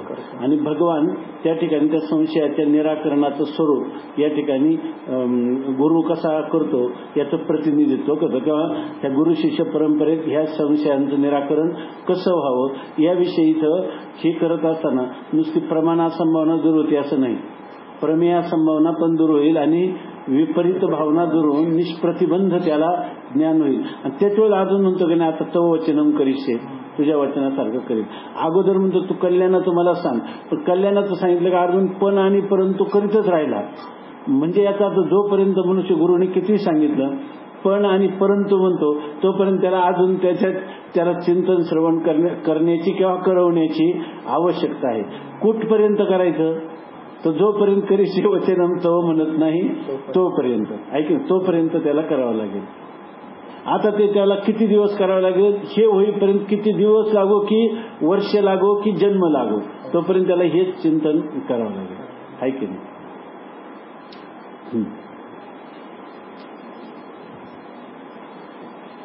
ऐसे सर्व ज्ञानचा बापू, जो श्रीकृष्ण ज्ञान देपो, तो म्हणतसे सकृपो ऐके राया. आता या एकाच ओवीमध्ये या संपूर्ण श्लोकाचा अर्थ ज्ञानोबा यांनी सांगितला, संपवला. आता पुढच्या असं म्हणजे या श्लोकाचे जे संगती या अध्यायाची, पुढच्या अध्यायाची संगती ज्ञानोबा यांनी पुढे सांगितलेली आहे. या एकाच ओवीमध्ये या श्लोकाचा अर्थ सांगितला.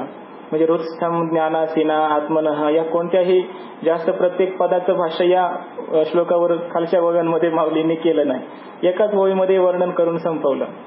तस्मात शब्दाचा अर्थ केला या कारणे, पार्था, भारत, उठे वेगे वरवता, उत्तिष्ठ याचा अर्थ केला. नाशो करोणे हृदयस्था संशयाशी, संशयम छित्वा इथपर्यंत झालं. योगम आतिष्ठ हे घ्या उठे वेगे वरवता मध्ये जे अज्ञान संभूतम आणि रुत्स्थम आणि ज्ञानासीना या 3 पदांचं व्याख्यान या श्लोकाच्या भाष्यामध्ये ज्ञानोबा यांनी केलं नाही.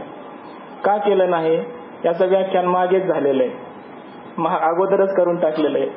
आणि अगोदरच झालं असल्यामुळे पुन्हा ज्ञानोबा त्या ओव्या इथं लिहित नाहीत. रुत्स्थम पदाचं व्याख्यान मागे कुठं केलंय बघा बरं, मागे एखादी ओवी सापडते का. रुत्स्थम म्हणजे काय, जो हृदयामध्ये राहणार आहे, हा संशय हृदयामध्ये राहतो. हृदयी हाची न समाय, हृदयी हाची न समाय इथं झालं अगोदरच रुत्स्थम पदाचं व्याख्यान. बरं, अज्ञान संभूतम या पदाचं व्याख्यान कुठे झालंय. जय अज्ञानाची गरज पडे तई हा बहुवस मनी वाढे, मनोनी सर्वथा मार्ग मोडे विश्वासाचा. आणखी एका ठिकाणी बघू तुमची तयारी. असे प्रश्न विचारले पाहिजे मधून मधून.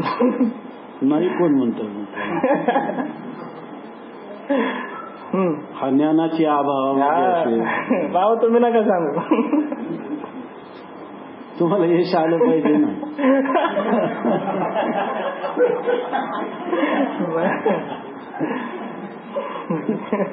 हे कोणी नाही देत मग काय करणार आम्ही.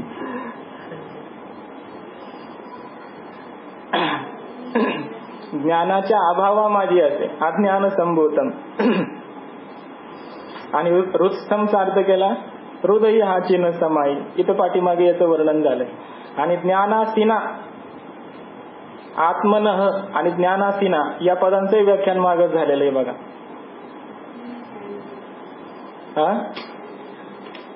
येणे ज्ञानशस्त्रे तिखटे निखळू हा निवटे. तीक्ष्ण अशा प्रकारचं हे ज्ञानरूपी तलवार आहे, शस्त्र आहे, ज्ञान खड्ग असं म्हटलेलं. हे माग कशाला शोधावे लागतात मग, इथं माग तेव्हा इथं खाली का नाही घातल्या मग त्यावेळेला.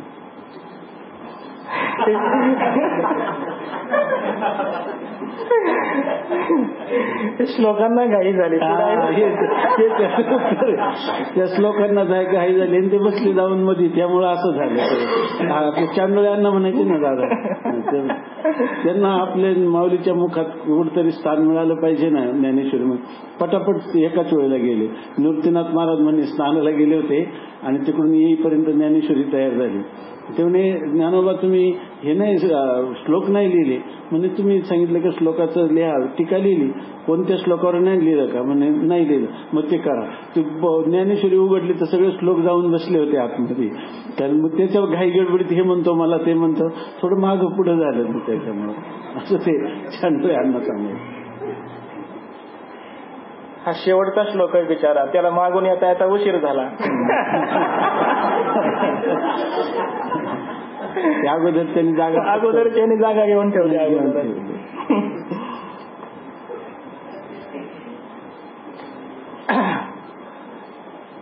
म्हणजे ज्ञानोबराय प्रत्येक पदावर भाष्य लिहितात याला अन्यथा नाही.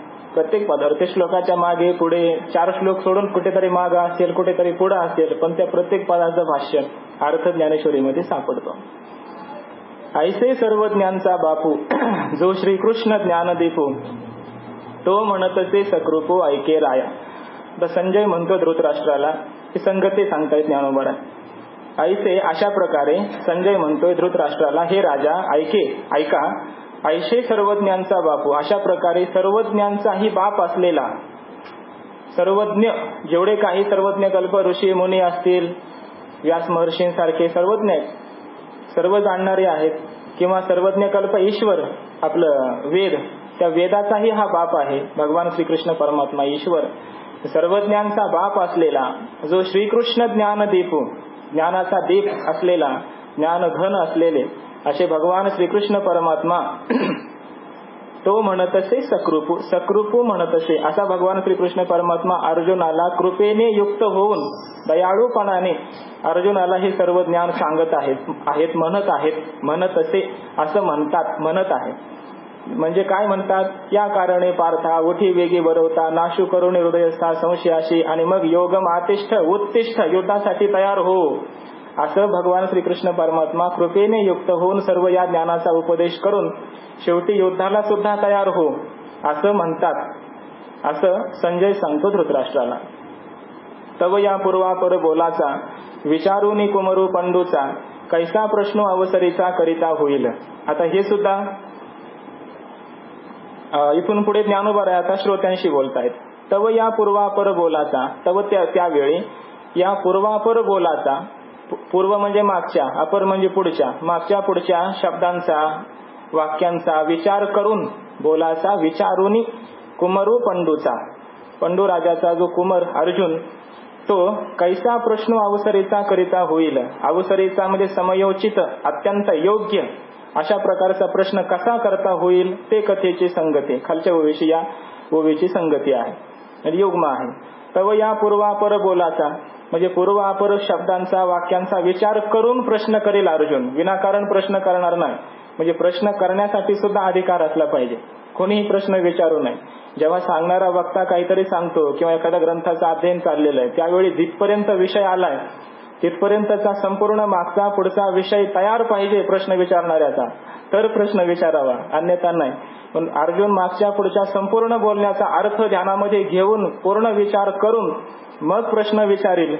आणि कोणता प्रश्न विचारील कसा तो योग्य अशा प्रकारचा प्रश्न असेल समयोचित अशा प्रकारचा कसा प्रश्न असेल ती संगती कथा आम्ही पुढे सांगणार आहोत. म्हणजे कोणते ते पूर्वापर शब्द आहेत आताच आपण पाहिलेलं आहे.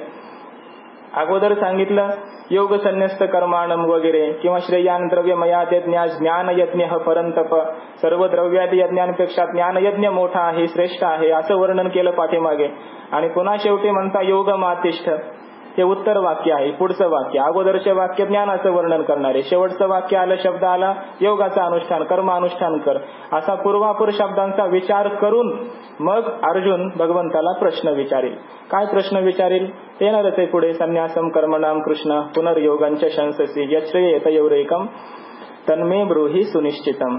ते कथेची संगती भावाची संपत्ती रसाची उन्नती म्हणितेल पुढा. त्या कथेची जी संगती आहे त्या प्रश्न कथेची किंवा प्रश्नाचं जे उत्तर सांगितल्या जाईल ती संपूर्ण जी संवादरूप जी कथा असेल त्या कथेची संगती अशी असेल. भावाची संपत्ती काव्यामध्ये जे साहित्यामध्ये अनेक भाव सांगितलेले आहेत. अनुभव रसाचे जे स्थायी भाव अनुभव विभाव संचारी भाव रसाची अभिव्यक्ती करणारे काही भाव असतात. त्या भावाच्या संपत्तीने ही सर्व संपत्ती आम्ही गोळा करू. रसाची उन्नती आणि त्याद्वारे आम्ही रसांना प्रगट करू. रसांचं आधिक्य असेल त्या ठिकाणी, रस वाढलेले असतील, रसांची उन्नती असेल, शांत रस असेल, अद्भुत रस असेल, जे नवरस आहेत, नवरसी भरवी सागरू असं त्या कथेमध्ये वर्णन असेल. म्हणी पेल पुढा अशी ती कथेची संगती आम्ही पुढे सांगणार आहोत. पुढे 5व्या अध्यायामध्ये या असं वर्णन करणार आहोत. अनेक भावांनी गर्भित अशा प्रकारचे आणि रसांची उन्नती करणारे असे ते कथेची संगती आम्ही पुढे सांगणार आहोत. जयाची या बरवेपणी की जे 8 रसांची ओवाळणी, जो सज्जनाची आयणी विसावा जगी, तो शांतूची अभिनवेल.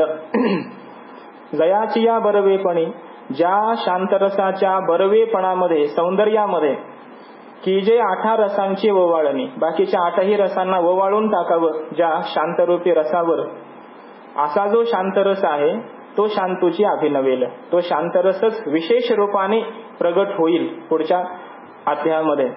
जो सज्जनाचे आयनी विसावा जगी, जो या जगामध्ये, जग म्हणजे साहित्यरूपी विश्व, या शब्द विश्वामध्ये, साहित्य विश्वामध्ये जो सज्जन पुरुषांच्या बुद्धीचा विसावा आहे, आयनी विसावा, आयनीला म्हणजे बुद्धीला जो विसावा आणणारा आहे, किंवा आयनी म्हणजे इच्छा असा अर्थ होतो. सज्जनांना तत्वनिर्णय करण्याची जी त्यांची इच्छा आहे, त्या तत्वनिर्णयाच्या इच्छेला विश्रांती जिथं प्राप्त होते, तत्वनिर्णयाची इच्छा जिथं पूर्ण होते, असा रस कोणता असेल तर तो शांतरस आहे.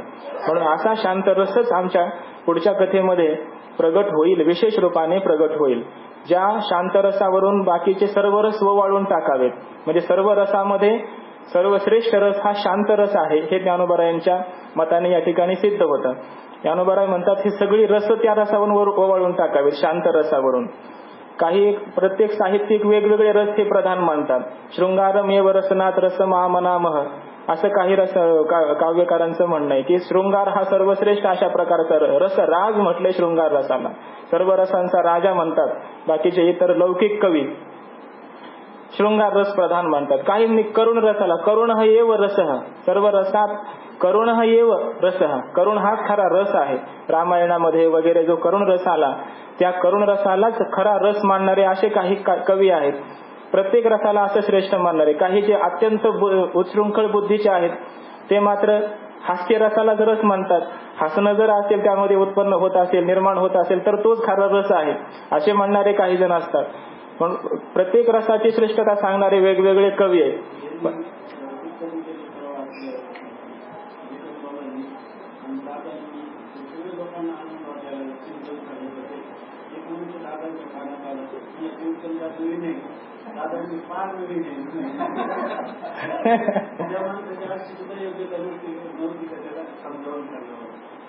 नवीन आणि जुने काय करतात आज फारच नवीन आहे.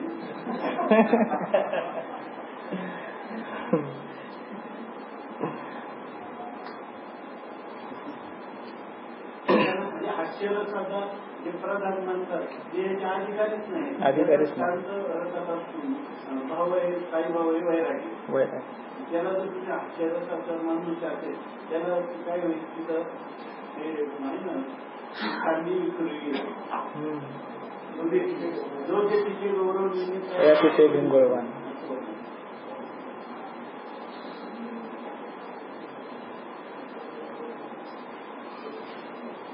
काही लोकांना गंभीर त्यांना आष्टशास्त्री भाव निर्माण करणारे ते जास्त आवडतं. नेहमी आणि तुम्ही वैराग्याचा विचार केला तर शांत त्या ठिकाणी करुणासाठी होणार नाही. म्हणतात भावाची निष्पत्ती म्हणजे इथं जे आपण भाव म्हणतो हे अष्टसात्विक भाव नाही. कोणते भावाचे त्या रसाचे भाव, अनुभव, विभाव हे सांगायचं. आणि त्यांना जर वाटलं की अष्टसात्विक भाव तर मग ते व्याख्यान फेल गेलं. ऐकलं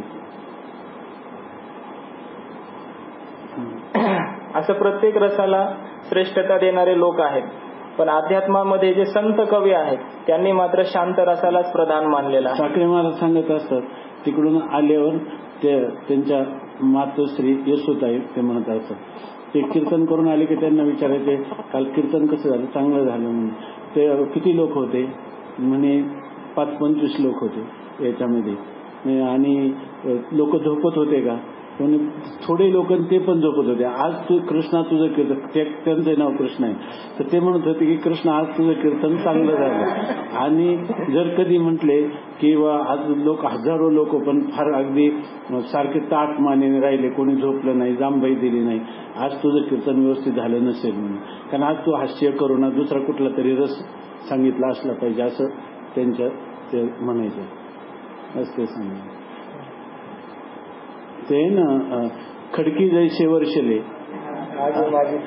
आगी माझी पेरिले कर्म माने देखील. हा पुढचं अग्नीमध्ये पेरलं तसं आहे ते कोणाला.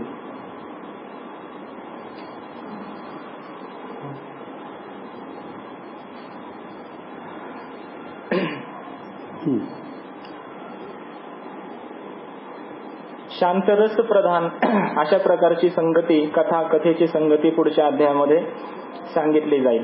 बाकीची जी रस आहेत, बाकीचे जे रस आहेत ते केवळ वरवरच्या तात्कालिक अशी सुखाची अभिव्यक्ती करणारे आहेत, आनंदाची अभिव्यक्ती करणारे बाकीचे सगळे रस आहेत. हास्यरस असेल तात्पुरता असतो, करुण रस सुद्धा तेवढ्या वेळेपुरताच असतो, तात्कालिक अशा प्रकारची आनंदाची अभिव्यक्ती करून देतो करुण रस सुद्धा. बाकीचे सगळे रस तात्कालिक सुखाची अभिव्यक्ती करतात.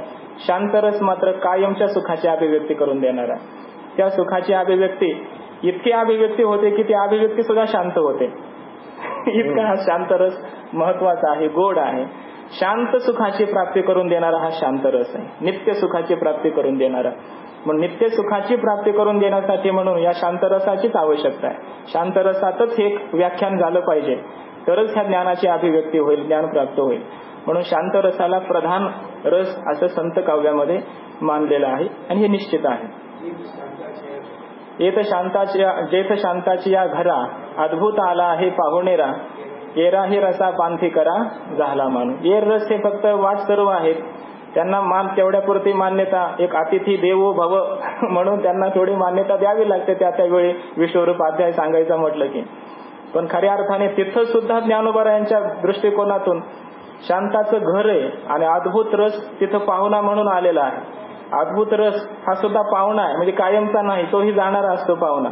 आणि 11वा अध्याय हा अद्भुत रस प्रधान असा मानला जातो, विश्वरूप अध्याय.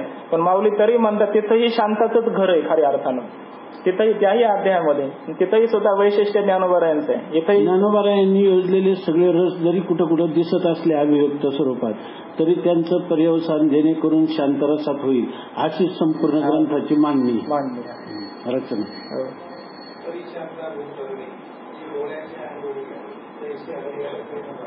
ते आपलं वर्णन म्हणून सांगितले, पण सांगण्यात तात्पर्य ते नाही. शांत आले जो आता हे शांत आणि अद्भुत दोघांची अभिव्यक्ती झाली, परंतु खरी अभिव्यक्ती त्यांना शांतरसाचीच करायची. शांतरस आणि ते अभिव्यक्त झालेला शांतरस हे त्याचं स्वरूप नसून रसरूप जो रसोवय सहा, खरा मूळ रसरूप असणारा जो परमात्मा आहे त्या परमात्मा सांगायचा आहे. रसाची अभिव्यक्ती साहित्य पण नाही, कारण का ती त्यांची प्रतिज्ञा आहे. वाचे बरवे कवित्वन कवित्वे रसिकत्व, आणि रसिकत्वी परतत्व स्पर्श द्यायचा.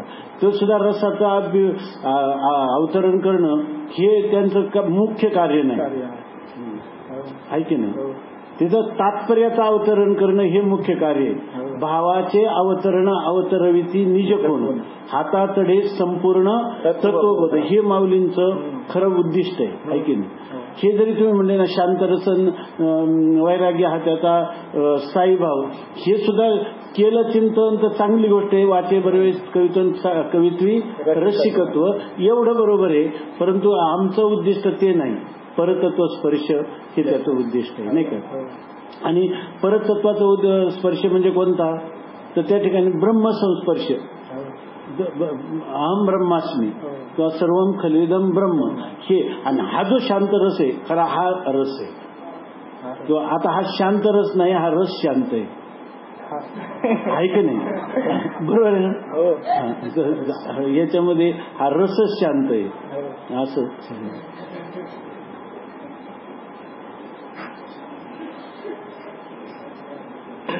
रसाला सुद्धा शांत करणारा हो असा शांत रस पाहिजे. किंवा रसरूप जो परमात्मा आहे तो शांत आहे, तो शांत आहे. या ठिकाणी शमत नव्हती ती शांत. तोच खरा मंगलकारक आहे. साहित्यातल्या रसाची फार मोठी चर्चा करायची माऊलींना असं नाही. म्हणून आपल्या वारकरी संप्रदायात जर कोणाला विचारलं याचा कोणता स्थायी भावन, अनुभवन, विभावन, विचारी भाव, कोणाला सांगता येणार नाही वारकऱ्याला. पण त्याचं तत्व काय आहे ते जे वारकऱ्याला सांगता येईल ते साहित्यिकाला नाही सांगता येणार, नाही का. आपल्या इकडे जास्त महत्व देत नाही. लोक म्हणतात की याच्यात असणारा साहित्याचा परिचय वारकऱ्याला नाही, त्याला काय करायचं मातीत घालायचं. जर त्याचा तत्वच परिचय नाही झाला तर काय करायचं, त्यात कोणता अलंकार. आता ते सांगतात आवडणे अलंकाराचं संस्कृतमध्ये उदाहरण मिळत नाही, ते माऊलींनी आणलेले. साहित्यिक लोक सांगतात झालं, समजा ते नाही कळालं तर काय मोठी हानी होणार आहे, कळाले नाही काय. पण त्यापेक्षा परमात्म्याचं जीवा ब्रह्माचं ऐक्य जर कळालं मुख्य उद्दिष्ट, तर त्याचं काय कोटी कल्याण होईल ना, निहाल होईल ना तो. म्हणून आपल्याकडे हे पाहताना चिंतनाच्या दृष्टीने आपण ज्ञानेश्वरीकडे पाहतो, साहित्याच्या दृष्टीने नाही पाहत लोक, नाही का. जो सज्जनाची आयणी विसावा जगी, हा शांतरस हा सज्जन पुरुषांच्या तत्वनिर्णयाच्या इच्छेला विसावा आहे, विश्रांती देणारा आहे. म्हणजे सज्जन पुरुषांना आवडणारा आहे. हा काही उच्चृंखळ विषयासक्त लोक असतील तर त्यांना मात्र हा शांतरस आवडणारा नाही. सज्जनाच्या बुद्धीला शांती देणारा, विश्रांती देणारा अशा प्रकारचा हा शांत रस आहे. जो तो शांतूची अभिनवेल अशा शांतरसाचीच विशेष अभिव्यक्ती या पुढच्या कथेमध्ये होईल. ते पर्येसा मराठे बोल असे मराठी भाषेतील शब्द आमच्याकडून तुम्ही ऐका. जे समुद्राहुनी सखोल अर्थ भरित, जे मराठी भाषेतीलच शब्द असतील, प्राकृत शब्द असतील, पण ते अर्थ भरित असतील, संपूर्ण अनेक प्रकारचे अर्थ त्यामध्ये भरलेले असतील. सारवद विश्वतोमुखम अशा प्रकारचे असतील. अनेक भाव संपन्न, भावगर्भित, अर्थगर्भित अशा प्रकारचे ते सखोल, अत्यंत समुद्रापेक्षाही गंभीर अशा प्रकारचे असतील. समुद्रातले कितीही रत्न काढले तरी त्यातले रत्न संपत नाहीत. तसे यामध्ये अनेक भाव असतील, अनेक प्रकारचे अर्थ, अनेक प्रकारचे सिद्धांत, प्रमेय, आर्थिक, नैतिक, धार्मिक, वैदिक असे शास्त्रीय अनेक सिद्धांत त्यामध्ये दडलेले असतील. अशा प्रकारचे ते शब्द असतील.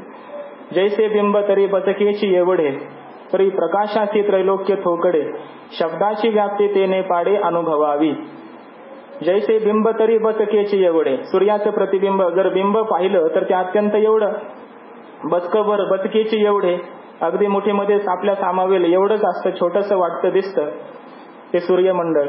परी प्रकाशाची त्रैलोक्य थोकडे, परंतु या प्रकाशाच्या बाबतीत पाहिलं तर त्या त्रैलोक्य सुद्धा कमी पडतं, अल्प होतं, लहान होतं. संपूर्ण त्रैलोक्याला प्रकाशित करूनही त्याचा प्रकाश उर्वरितच राहतो, शिल्लक राहतो. एवढा मोठा प्रकाश त्या सूर्यबिंबाचा असतो. तसे शब्द दिसताना लहान दिसतील, शब्दाची व्याप्ती तेने पाडे अनुभवावी. तशा प्रकारच्या योग्यतेने शब्दाची जी व्याप्ती आहे ती अनुभवली पाहिजे. दिसताना शब्द दिसतील छोटेसे, लहान दिसतील, प्राकृत दिसतील, सरळ सरळ ढोबळ मराठी शब्द दिसतील, पण त्याचा अर्थ पाहायला गेलो तर संस्कृत मधील मोठ्या मोठ्या संस्कृत प्रचूर अशा शब्दांच्या अर्थाला मागे पाडतील असे ते शब्द आमचे असतील. त्याची व्याप्ती ब्रह्मस्वरूपापर्यंत नेऊन सोडणारी असेल असे ते शब्द असतील. नातरी कामितयाची या इच्छा, फळे कल्पवृक्षू जैसा, बोलो व्यापको होय तैसा तरी अवधान द्यावे. नातरी अथवा कामितयाच्या इच्छा, फळे कल्पवृक्षू जैसा, ज्याप्रमाणे कल्पवृक्ष कामितयाची या, तो सकाम जो कोणी पुरुष असेल, इच्छा करणारा असेल, त्याच्या संपूर्ण इच्छा पूर्ण इच्छेने फलीभूत होतो. फळे म्हणजे फलीभूत अशा प्रकारचा होतो, फळतो. जी इच्छा असेल ती इच्छा तो पूर्ण करून देणारा असा तो कल्पवृक्ष कसा असावा. बोलू व्यापकू होय तैसा, त्याप्रमाणे आमचा शब्द हा व्यापक अशा प्रकारचा आहे. कुणाला साहित्याचा आनंद घ्यायचा असेल तर साहित्यही तिथं मिळेल, कल्पवृक्षासारखे आमचे शब्द असतील. कुणाला रसाचा आनंद घ्यायचा असेल तर प्रत्येक शब्दात तुम्हाला रसाची सुद्धा उन्नती सापडेल. रसाची उन्नती असेल, भावाची संपत्ती असेल, अनेक प्रकारचे सिद्धांत घ्यायचे असतील तर त्या शब्दांमध्ये तुम्हाला सगळे व्यवहारापासून तर वेदापर्यंत, शास्त्रापर्यंत, ब्रह्मा हमस्मी या सिद्धांतापर्यंत सर्व सिद्धांत तुम्हाला सापडतील. असे त्या शब्दामध्ये सर्व गोष्टी असतील. कल्पवृक्षासारखा आमचा शब्द असेल. बोलो व्यापको होय तैसा तरी अवधान द्यावे. पण एवढंच केलं पाहिजे, त्या शब्दांकडे अवधान दिलं पाहिजे, लक्ष दिलं पाहिजे आणि पूर्ण चित्त एकाग्र करून त्या शब्दांचं चिंतन केलं पाहिजे, विचार करावा लागेल, लक्षपूर्वक ते तुम्हाला ऐकावं लागेल.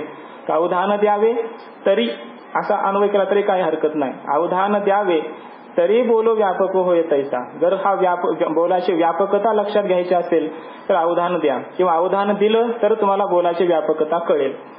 अवधान द्यावे असं ज्ञानोबरायांनी बोलल्याबरोबर त्यांना वाटलं आपल्या समोर श्रोते काही सामान्य नाहीत, त्यांच्यामध्ये निवृत्तीनाथ महाराज सुद्धा आहेत, मोठे मोठे अधिकारी पुरुष आहेत, आणि त्यांना आपण अवधान द्या, लक्ष द्या असं म्हणायची गरज सुद्धा नाही, त्यांचं अवधान आहेच आहे. तरी सुद्धा आपण बोललो, आपल्याकडून चूक तर नाही ना झाली, असं आपल्याकडून मोठेपणा तर अभिव्यक्त नाही ना झाला, प्रगट नाही ना झाला असं वाटलं, आणि पुन्हा नम्रता आता घेतात. हे असो काय म्हणावे, सर्वज्ञ जाणती स्वभावे, तरी निके चित्त द्यावे हे विनंती माझी. हे असो, हे आता असू द्या, शब्दाचं वर्णन असो. काय म्हणावे, अवधान द्यावे असं काय म्हणावे, अवधान द्या असं काय म्हणायची गरज आहे का तुम्हाला? तुम्ही सर्वज्ञ आहात, स्वाभाविकपणाने तुम्ही हे सगळं जाणतातच, तुमचं लक्ष आहेच आहे. अवधान द्यायची तुम्हाला द्या म्हणायची आवश्यकता सुद्धा नाही आहे. तरी सुद्धा आम्ही निके चित्त द्यावे असं जे आम्ही म्हणालो की तुम्ही आमच्याकडे लक्ष द्या, चांगलं चित्त आमच्याकडे द्या आणि इकडं अवधान द्या असं जे आम्ही म्हणालो, ही विनंती माझी, ही माझी विनंती आहे, ही आज्ञा नाही माझी. लक्ष द्या इकडं असं माझी बोलणं आहे, ही माझी आज्ञा नाही, ही माझी विनंती आहे. माझ्याकडे लक्ष असू द्या. माझ्याकडे लक्ष जर दिलं तर मला बोलता येईल. माझ्या अंतकरणातून अनेक साहित्यिक अशा प्रकारचे शब्द, अनेक रस व्यक्त करणारे, अनेक सिद्धांत अभिव्यक्त करणारे, असे भावगर्भित असे शब्द प्रगट होतील, तुमच्या कृपेतून होतील. म्हणून माझी विनंती आहे की तुमचं लक्ष माझ्याकडे असू द्या किंवा माझ्या बोलण्याकडे असू द्या. म्हणजे माझं लक्ष मग माझ्या बोलण्याकडे राहील. जेव्हा श्रोत्यांचं लक्ष बोलण्याकडे नसतं तेव्हा मग त्याचंही राहत नाही, मग ते काही सांगायला लागतं. मग त्याला कळतं की श्रोत्यांचं काही लक्ष नाही, मग तो काही सांगायला लागतो. त्यामुळे श्रोत्यांचं लक्ष असेल तर मग वक्ता सुद्धा काही बोलत नाही, तोही लक्ष ठेवतो आपल्या बोलण्याकडे, मी काय बोलतोय त्यालाही कळतं, मग ध्यानात राहतं.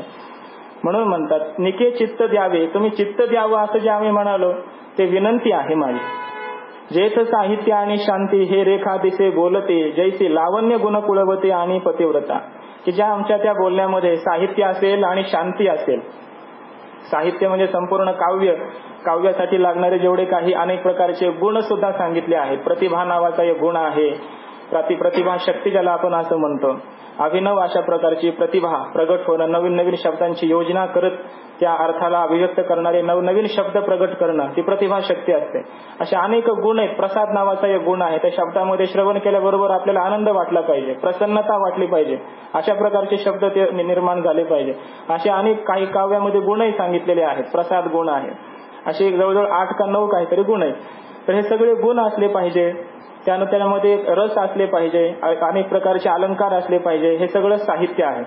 असं सर्व साहित्य असेल आणि शांती म्हणजे त्या बोलण्यामध्ये शांती प्रगट होईल, जागोजागी शांत रस विशेष रूपाने असल्यामुळे तिथं शांतीची, सुखाची अभिव्यक्ती होईल. हे रेखा दिसे बोलती, साहित्य आणि शांती हे रेखा, ही अशा प्रकारची ही रेखा म्हणजे रचना, कवित्वाची ही जी रचना आहे ती अत्यंत योग्य अशा प्रकारची, बोलती म्हणजे चांगली बोलणारी अशा प्रकारची ती रेखा कवित्वाची रचना असेल, म्हणजे अत्यंत योग्य असेल. जैसी लावण्य गुण कुळवती आणि पतिव्रता. एखादी स्त्री मात्र लावण्य सुंदर असावी, गुण सगळ्या गुणांनी संपन्न असावी आणि कुलवान असावी, हे सर्व एकत्रित यावेत त्याप्रमाणे, आणि पुन्हा ती पतिव्रताही असावी. हे जसं सर्व एकत्र गुण आल्यानंतर जी योग्यता सिद्ध होते, तसे संपूर्ण साहित्य आणि साहित्याच्या बरोबर असणारी जे विशेष शांती आहे, हे सर्व गुण एकत्र येऊन ती कथा प्रगट होईल. आधीची साखर आवडे, तेची जरी ओखती जोडे, तरी सेवावी नाका कोडे नावा नावा. अगोदरच साखर एखाद्याला आवडत असेल आणि तेच औषध म्हणून पुन्हा प्राप्त झाली, तर पुन्हा नावा वारंवार सेवावी नाका, सेवू नये का, कोडे आनंदाने वारंवार त्या साखरेचं सेवन का करू नये. एखाद्याला रोग झाला आणि त्या रोगासाठी त्याला साखर औषध म्हणून सांगितलं, साखर खा, जेवढी खाता येईल तेवढी साखर खायला सांगितली. माऊलींची प्रतिमा शक्ती ही सुद्धा. एखाद्याला रोग झाला आणि सांगितलं साखर खा, किती खा, जेवढी खाता येईल तेवढी खा. त्याला हेच औषध दिलं आणि त्याला साखर खूप आवडत होती. मग त्यांना आता हे औषध आहे म्हणून साखर खाऊ नये का? नाही, औषधही आहे, पुन्हा आता आवडणारं औषध दिलंय आपल्याला, मग त्यानं वारंवार पुन्हा आवडीनं, कौतुकानं, आनंदानं ते खाऊ नये का? खाल्लंच पाहिजे ते साखर.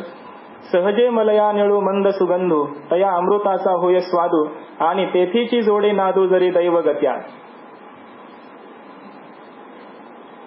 तैसे कथेचे ये ऐकणे, इथे याचा सिद्धांत आहे. पुढे त्या संपूर्ण ह्या 2-3 ओव्यांचा सिद्धांत खाली येणार आहे. तैसे कथेचे ये ऐकणे 22व्या ओवीमध्ये हे सगळे हे एकत्र यावेत. जे तर साहित्य आणि शांती हे सगळं एकत्र आले. लावण्य गुण कुळवती पतिव्रता एकत्र यावं. साखर आवडणारी आहे मग तीच पुन्हा पुन्हा खाऊ नये का, हे सगळं ज्याप्रमाणे मनासारख्या गोष्टी प्राप्त झाल्या. सहजे मलया निळू मंद सुगंधू, मलया निळ नावाचा जो पर्वत आहे तिथून जो वायू येतो त्याला मलया निळ वायू असं म्हणतात. मलय नावाचा पर्वत तिथून येणारा अनिळ म्हणजे वायू. तो वारा हा मंद असावा, सुगंध असावा त्या वाऱ्यामध्ये, आणि त्या अमृताचा होय सुस्वादो, त्याला पुन्हा अमृताचा स्वाद जणू काही प्राप्त व्हावा. आणि तेथेची जोडे नादू, जरी दैवगती पुन्हा दैवगतीने भाग्याने त्या ठिकाणी जर विशेष अशा प्रकारचा स्वर प्राप्त झाला, तेथेची जोडे नादू, नाद ब्रह्म, विशेष अशा प्रकारचा पंचम स्वराचा पुन्हा आलाप त्या ठिकाणी त्याला सहाय्यक म्हणून प्राप्त झाला. अगोदरच मलई पर्वताहून आला मंद अशा प्रकारचा वायू आहे, तो सुगंधी आहे, त्याला अमृताचा स्वाद जणू काही आणखी प्राप्त व्हावा सहाय्यक, आणि तिथं आणखी मधुर अशा प्रकारचा म्हणजे अत्यंत सुस्वर अशा प्रकारचा त्या ठिकाणी नाद प्राप्त झाला. अशा सगळ्या गोष्टी जर दैवगतीने एकत्र आल्या तरी स्पर्शे सर्वांग निववी, तो जो वायू आहे तो स्पर्शाने एखाद्या पुरुषाच्या सर्वांगाला शांत करील. स्वादे जिव्हे ते नाचवी, त्याच्यामध्ये त्या वायूला अमृताचा स्वाद सहाय्यक झालेला आहे, प्राप्त झालेला आहे, म्हणून तो वायू त्याच्या स्वादाच्या द्वारे जिभेला सुद्धा नाचविल म्हणजे आनंदी करेल. जीभ सुद्धा संतुष्ट होईल, खुश होईल चांगला पदार्थ खायला भेटला म्हणून. जसं आपण कधी कधी खुश होतो चांगला पदार्थ भेटल्यावर, तसे ती जीव सुद्धा त्या वायूमधील तो अमृताचा स्वाद चाखायला मिळाल्यामुळं नाचायला लागेल, आनंदी होईल. तेवीची काना करवी म्हणवी बापू माझा, त्याचप्रमाणे काना करवी तो वायू असं म्हणवून घेईल की हा बापू माझा, हा वायू माझा आहे असं तो म्हणवून घेईल. माझा म्हणजे बापरे बाप, काही किती छान आहे, किती चांगला आहे हा वायू, हा वारा किती मस्त आहे, या वाऱ्यामध्ये मंद असा सुगंध आहे, या वाऱ्यामध्ये अमृताचा स्वाद आहे, या अमृतामध्ये या सगळ्या गोष्टी एकत्र आल्या, सुस्वर अशा प्रकारचा आहे, कानाला ऐकायला किती आनंद होतो आहे, त्यामुळे हा वायू किती चांगला आहे. म्हणवी बापू माझा, हा वायू हा वारा माझा आहे, खूप चांगला आहे, किती मस्त आहे, अशा प्रकारे तो कानांच्या द्वारे सुद्धा असं म्हणवून घेईल. तो वायू आला शीतळ शांतीचा वारा, तेणे सुख झाले या शरीरा, असं होईल. तैसे कथेचे ये ऐकणे, एक श्रवणाचे होय पारणे, आणि संसार दुःख मुळवणे विकृती विणे. आता हे जे आहे ना पुढं ज्ञानोबा म्हणजे माऊलींचं हे वैशिष्ट्य आहे बघा. माऊली म्हटले की आमची पुढं कथा अशी असेल, भावाची त्या ठिकाणी अनेक प्रकारचे भाव असतील, संपत्ती असेल, रसांची उन्नती असेल, का नाही, अनेक साहित्य असेल आमच्या पुढच्या कथेमध्ये. आणि हे सांगण्यासाठी अगोदरच ज्ञानोबा इथंच जे बोलणं आहे हेच साहित्यिक बोलणं आहे माऊलींचं. इथूनच हे साहित्यिक बोलणं प्रगट केलं. हे असं साहित्यिक बोलणं पुढे सुद्धा असणार आहे. म्हणजे पुढे असणार आहे म्हणजे आता असणार नाही असं नाही, त्याचं प्रॅक्टिकल किंवा त्याला आपण म्हणतो ना एक झलक अगोदरच पुढे होणार आहे. ते सगळ्या कथा पण अगोदर एक झलक दाखविली जाते, तशी ही अगोदरच झलक दाखविली ज्ञानोबरायांनी. तैसे कथेची ये ऐकणे, त्याप्रमाणे या कथेचं ऐकणं आहे. एक श्रवणाची होय पारणे, एका श्रवणेंद्रियाचं पारण होतं. पारण फिटणं याचा अर्थ होतो एखादा अगोदर उपवास केला जातो आणि उपवास सोडणं त्याला पारण म्हणतात. तर या कानाला अगोदर अनेक प्रकारचे उपवास घडले होते, म्हणजे कायम शांती प्राप्त होईल, सुख प्राप्त होईल अशा प्रकारचं त्याला काही ऐकायलाच भेटलं नव्हतं. पण आता मात्र आजी श्रवणेंद्रिया पाहले असं झालं. बघा हे उपक्रम उपसंहाराची एक वाक्यता आहे. आजी श्रवणेंद्रिया पाहले उपक्रम होता, जयने गीता निदान देखिले. इथं उपसंहारामध्ये एक श्रवणाची होय पारणे आणि पुढे सुद्धा येतं मोक्षाची आयता श्रवणाची माझी, श्रवणाचं वर्णन केलंय. तैसे कथेचे ये ऐकणे, या कथेचं ऐकणं असं होईल, एका श्रवणाचं पारण फिटेल, त्याचा उपवास कायमचा निवृत्त होईल आणि कायमच्या आनंदाची अभिव्यक्ती त्याला करता येईल. आणि संसार दुःख मुळवणे विकृती विणे, आणि कोणत्याही कष्टाशिवाय, विकृतीशिवाय म्हणजे काही श्रम न होता सुद्धा, काही कष्ट न होता सुद्धा सायासा विना संसार दुःख मुळवणे, संसार दुःखाला घालवणं होईल, है ना. मुळवणं म्हणजे त्याचं पूर्णपणाने घालवणं होईल, संसार दुःख कायमचं निवृत्त होईल आणि काही कष्ट होणार नाहीत. कसे कष्ट होणार नाहीत त्यासाठी पुढे काही उदाहरण सांगतात. जरी मंत्रेची वैरी मरे तरी वाया का बांधावी कटारे, रोग जाय दूध साखरे तरी निंब का पियावा. मंत्रेची वैरी मरे, जर मंत्राच्या उच्चारणानेच जर वैरी मरत असेल, शत्रू मरत असेल, तर मग विनाकारण वाया कटारे बांधावी का. विनाकारण आपल्या कमरेला तो कटार म्हणजे ते कट्यार जे तलवार आहे तिला बांधण्याची, बरोबर बाळगण्याची काय आवश्यकता आहे. मंत्र उच्चारणानेच जर वैरी मरत असेल तर तलवारीची गरज काय. रोग जाय दूध साखरे तरी निंब का पियावा. दूध साखर खाल्ल्याने जर रोग निवृत्त होत असेल तर कडुलिंबाचा पाला पिण्याची काय गरज आहे. कैमुत्तिक न्याय किंवा त्याला काय म्हणतात, त्याला एक न्याय सुद्धा म्हटलेला आहे आणि ह्याच्यामध्ये एक श्लोक सुद्धा आलेला आहे. आख्येचेन मधुविंदेत पर्वतम किमर्थम व्रजेत. जर आपल्या घरातल्याच एखाद्या कोपऱ्यामध्ये जर मोहोळ असेल, असतात काही काही जुनी घरं कोपऱ्यामध्ये त्याच्यामध्ये मोहोळ लागलेला असतं, तर त्या मोहोळाचा मध जर तिथेच आपल्याला घरातच जर प्राप्त होत असेल, जवळच होत असेल, तर पर्वतावर जाण्याची काय गरज आहे, आवश्यकता नाही आहे ना. तसं इथे जर सहज मोक्ष प्राप्त होत असेल केवळ श्रवणामध्ये, तर विनाकारण कष्ट सोसण्याची काय गरज आहे, विनाकारण इकडं तिकडं भटकण्याची आवश्यकता काय ते सांगतात. तैसा मनाचा मारू न करिता आणि इंद्रिया दुःख न देता येथ मोक्ष वासे आयता श्रवणाची माझी. त्याप्रमाणे मनाला काही मारा न होऊ देता, मारू न करिता, मनाला मारण्याची गरज नाही, उपास तपास करून व्याकरण मारण्याची गरज नाही. म्हणजे मनाचा मारा म्हणजे मनाचा निरोध करणं, यम नियम आसन प्राणायाम प्रत्याहार धारणा ध्यान आणि मग समाधी आणि मग त्या मनाचा निरोध, एवढं सगळं करणं, या मार्गाने जाण्याची गरज नाही.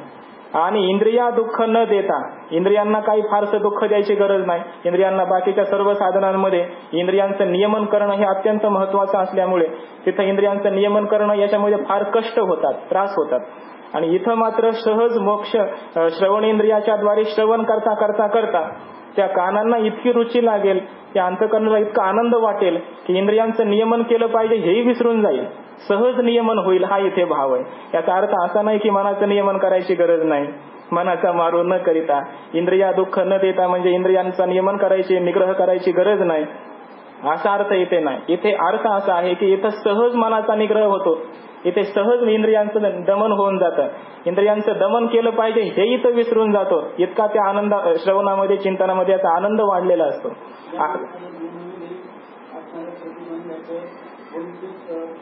प्रतिबंधाच्या निवृत्तीचं साधनच नको वाटतं. असं सगळ्यात सोप्यात सोपं साधन सांगा आणि दुसरं ते काहीच सांगू नका, त्यांनी फक्त ज्ञानेश्वरी ऐकायचं, एवढंच साधन. तू मनाचा निग्रह करू नको, इंद्रियांना दुःख देऊ नको, वेदादी स्वाध्याय करू नको, तीर्थयात्रा करू नको, व्रत करू नको, फक्त ज्ञानेश्वरी आहे. यांनी तुझं सर्व होईल. आणि शिवाय असे की आता सांगितल्याप्रमाणे इंद्रियांचा संयम न करता म्हणजे इंद्रिय मोकळी सोडायची नाही, तू सोडणारच नाही. तो ज्ञानेश्वरी ऐकता ऐकता दुःख होणार नाही, त्या इंद्रियांना वाटणार नाही की आपला इप्सित विषय आहे त्याच्याकडे जावं, किंवा मनाचे संकल्प विकल्प हे ते आपोआपच थांबते. कारण तुझं सगळं चित्त कुठं एकाग्र झाले, फक्त अवधान एक वेळे दिजे आणि सर्व सुखाची पात्र होईल, त्याच्यामध्ये तुला आपोआप होईल. इतकं सुलभ साधन कोणतंच नाही, ज्ञानेश्वरी श्रवणा इतकं सुलभ साधन कोणतंच नाही. आणि हे जर कब होत नसेल तर मग त्याला दुसरं काहीच साधन नाही. ज्याला सोपं पाहिजे असेल तर सगळ्यात तुका म्हणे साधन सुलभ गोमटे. सुलभ आहे आणि गोमटे आहे, पण एकच आहे का परिवपतिष्ठे पूर्व. आणि ते पूर्वपुण्य नाही, पण आम्हाला काय उपाय आहे की नाही, तरी ज्ञानेश्वरीचा आहे. पूर्वपुण्याला पार करून तुला अदृष्ट निर्माण होईल आणि पुढचं तुझं उत्थान होईल सगळं, आहे की नाही. त्याला विचारसागरवाले उत्तर देतील, आता काय करा. तर विचारसागरवाले म्हणतील जन्म मरणात बुडकळ्या घेत राहा, आहे की नाही. ज्ञानेश्वर महाराजांच्या ग्रंथा संबंधाने ते भाव धरून हा वाची ज्ञानेश्वरी कृपा करी हरी दयावो.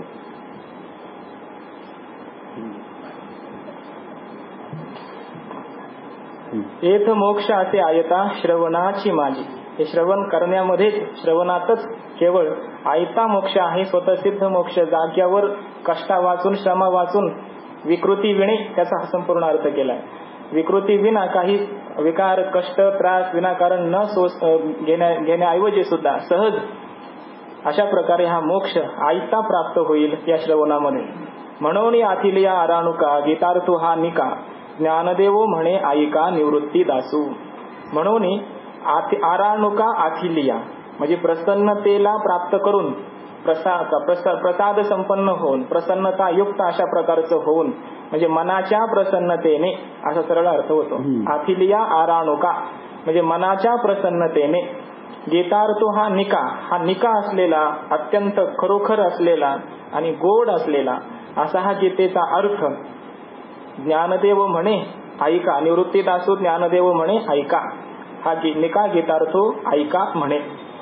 निवृत्ती दासू निवृत्तीनाथ महाराजांचे दास असलेले श्री ज्ञानदेव महाराज असं म्हणतात की ऐका हा निका असलेला गीतार्थ आता पुढच्या अध्यायामध्ये तुम्ही ऐका असा हा गीतेचा अर्थ आहे.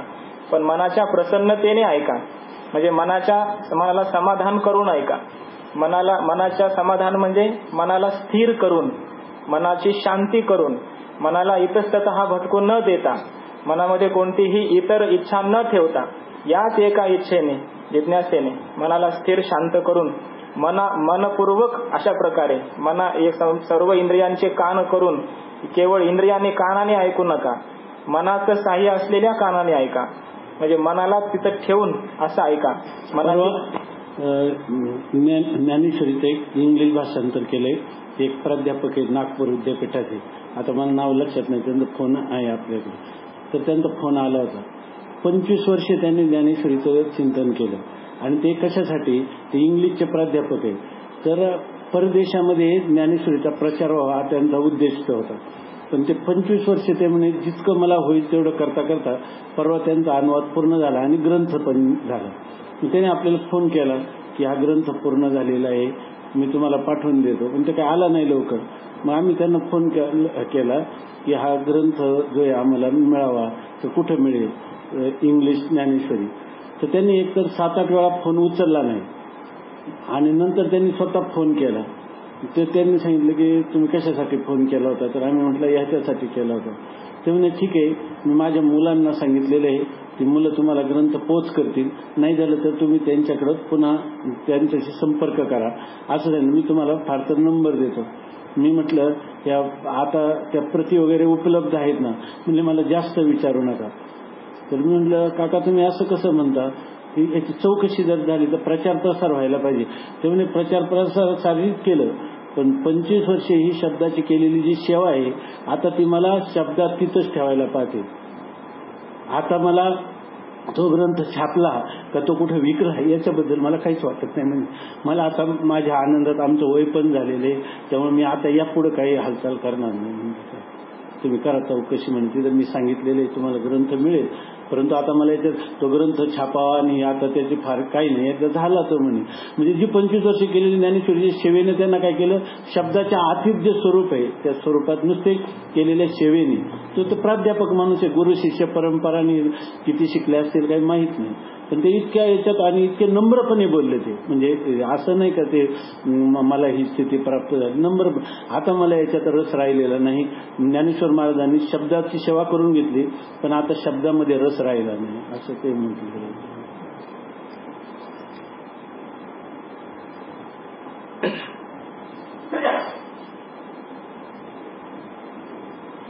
इति श्री ज्ञानदेव विरचितायां भावार्थ दीपिकायां चतुर्थोध्यायः असा हा 4था अध्याय या ठिकाणी समाप्त झाला.